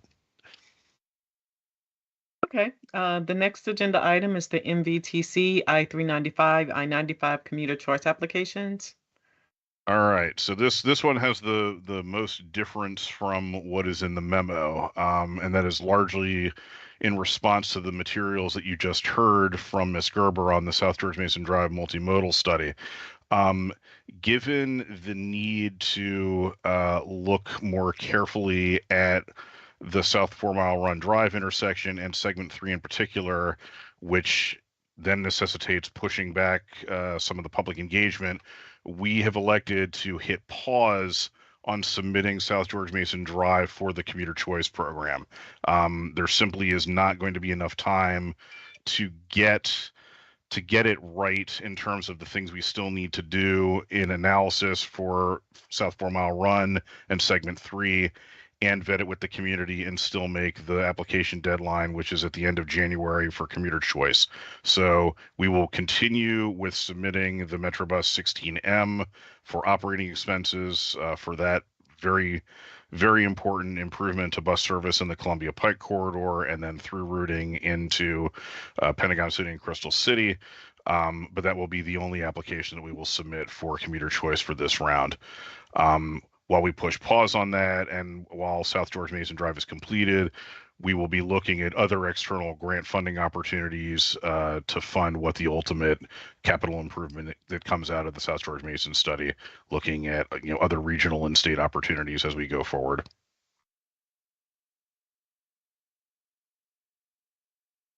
All right, thank you for that. That's disappointing, but I think I agree that it's the right choice. It's important to be authentic and truthful and on the up and up with the community, and going forward with a grant application without having finished engagement would be, I think, really problematic. No. Onward to the next grant possibility. Okay. Yeah. Any discussion on this, or shall I introduce the next item? I am watching for hands, but I'm not seeing any hands. Okay, so the last item is FY 2029 CMAQ RSTP applications. All right, this one is fairly straightforward. The additional information I can add at this point is through discussion with Transportation Engineering and Operations. We do know that fiscal 2029 will be a traffic signal optimization year. It is typically a 3-year cycle, and we had a little bit of issue getting started with the current cycle, but it will be kicking off formally this spring. So that means fiscal 23, fiscal 26, and then again in fiscal 2029. So we know that signal optimization will be slotted in there. We know that ACCS will be slotted in. So then the alternative will be some combination or an either or for potentially additional work on the Arlington Boulevard Trail, or money for capital bike share when we go forward with that application. And again, that one will be coming back next month, because those applications are due mid-January, with the governing body resolutions of support due at the end of January. All right, that all makes sense to me. Certainly supportive of Arlington Boulevard Trail work and also capital bike share. And I suppose we have to, retime the signals every couple of years. Any other commissioner questions or comments? I'm looking for hands. I'm not seeing any. All right, I think that does it then. Thank you. See everyone next month. Yeah, thank you, Rich. On to other business. So I don't have a meeting date for our next meeting yet. I did receive the tentative county board schedule for next year today.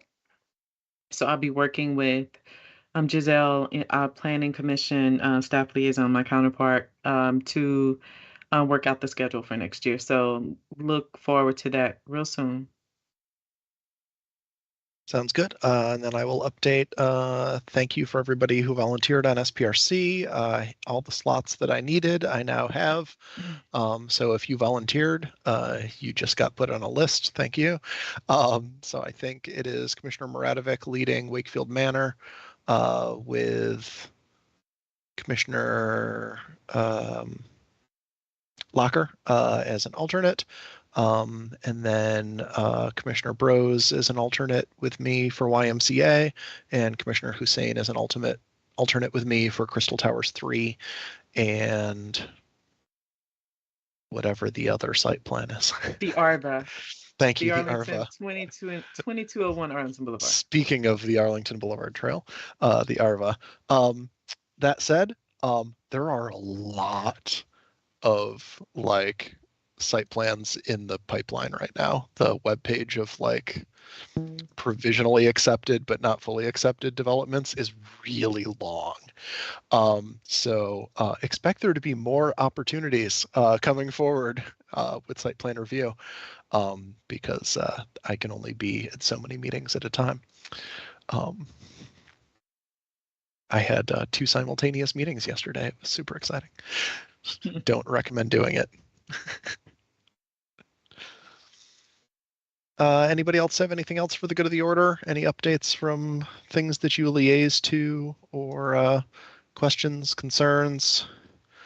I think with the new year, we should all probably be expecting an updated financial disclosure form to fill out for 2023. Very exciting. And I think at this point, we're planning for January's meeting to be in person. And then we will make a plan from there about where to use our 2 all virtual meetings for 2023. Yes, yes. We're all very impressed. Commissioner Lantelmi was at the Silver Line opening. You have to get me a new mug. Mine doesn't have the Silver Line extension on it. Yep. Update everything now. It went the day after. I'll have to have former Commissioner Perkins knit me a new hat. Yeah.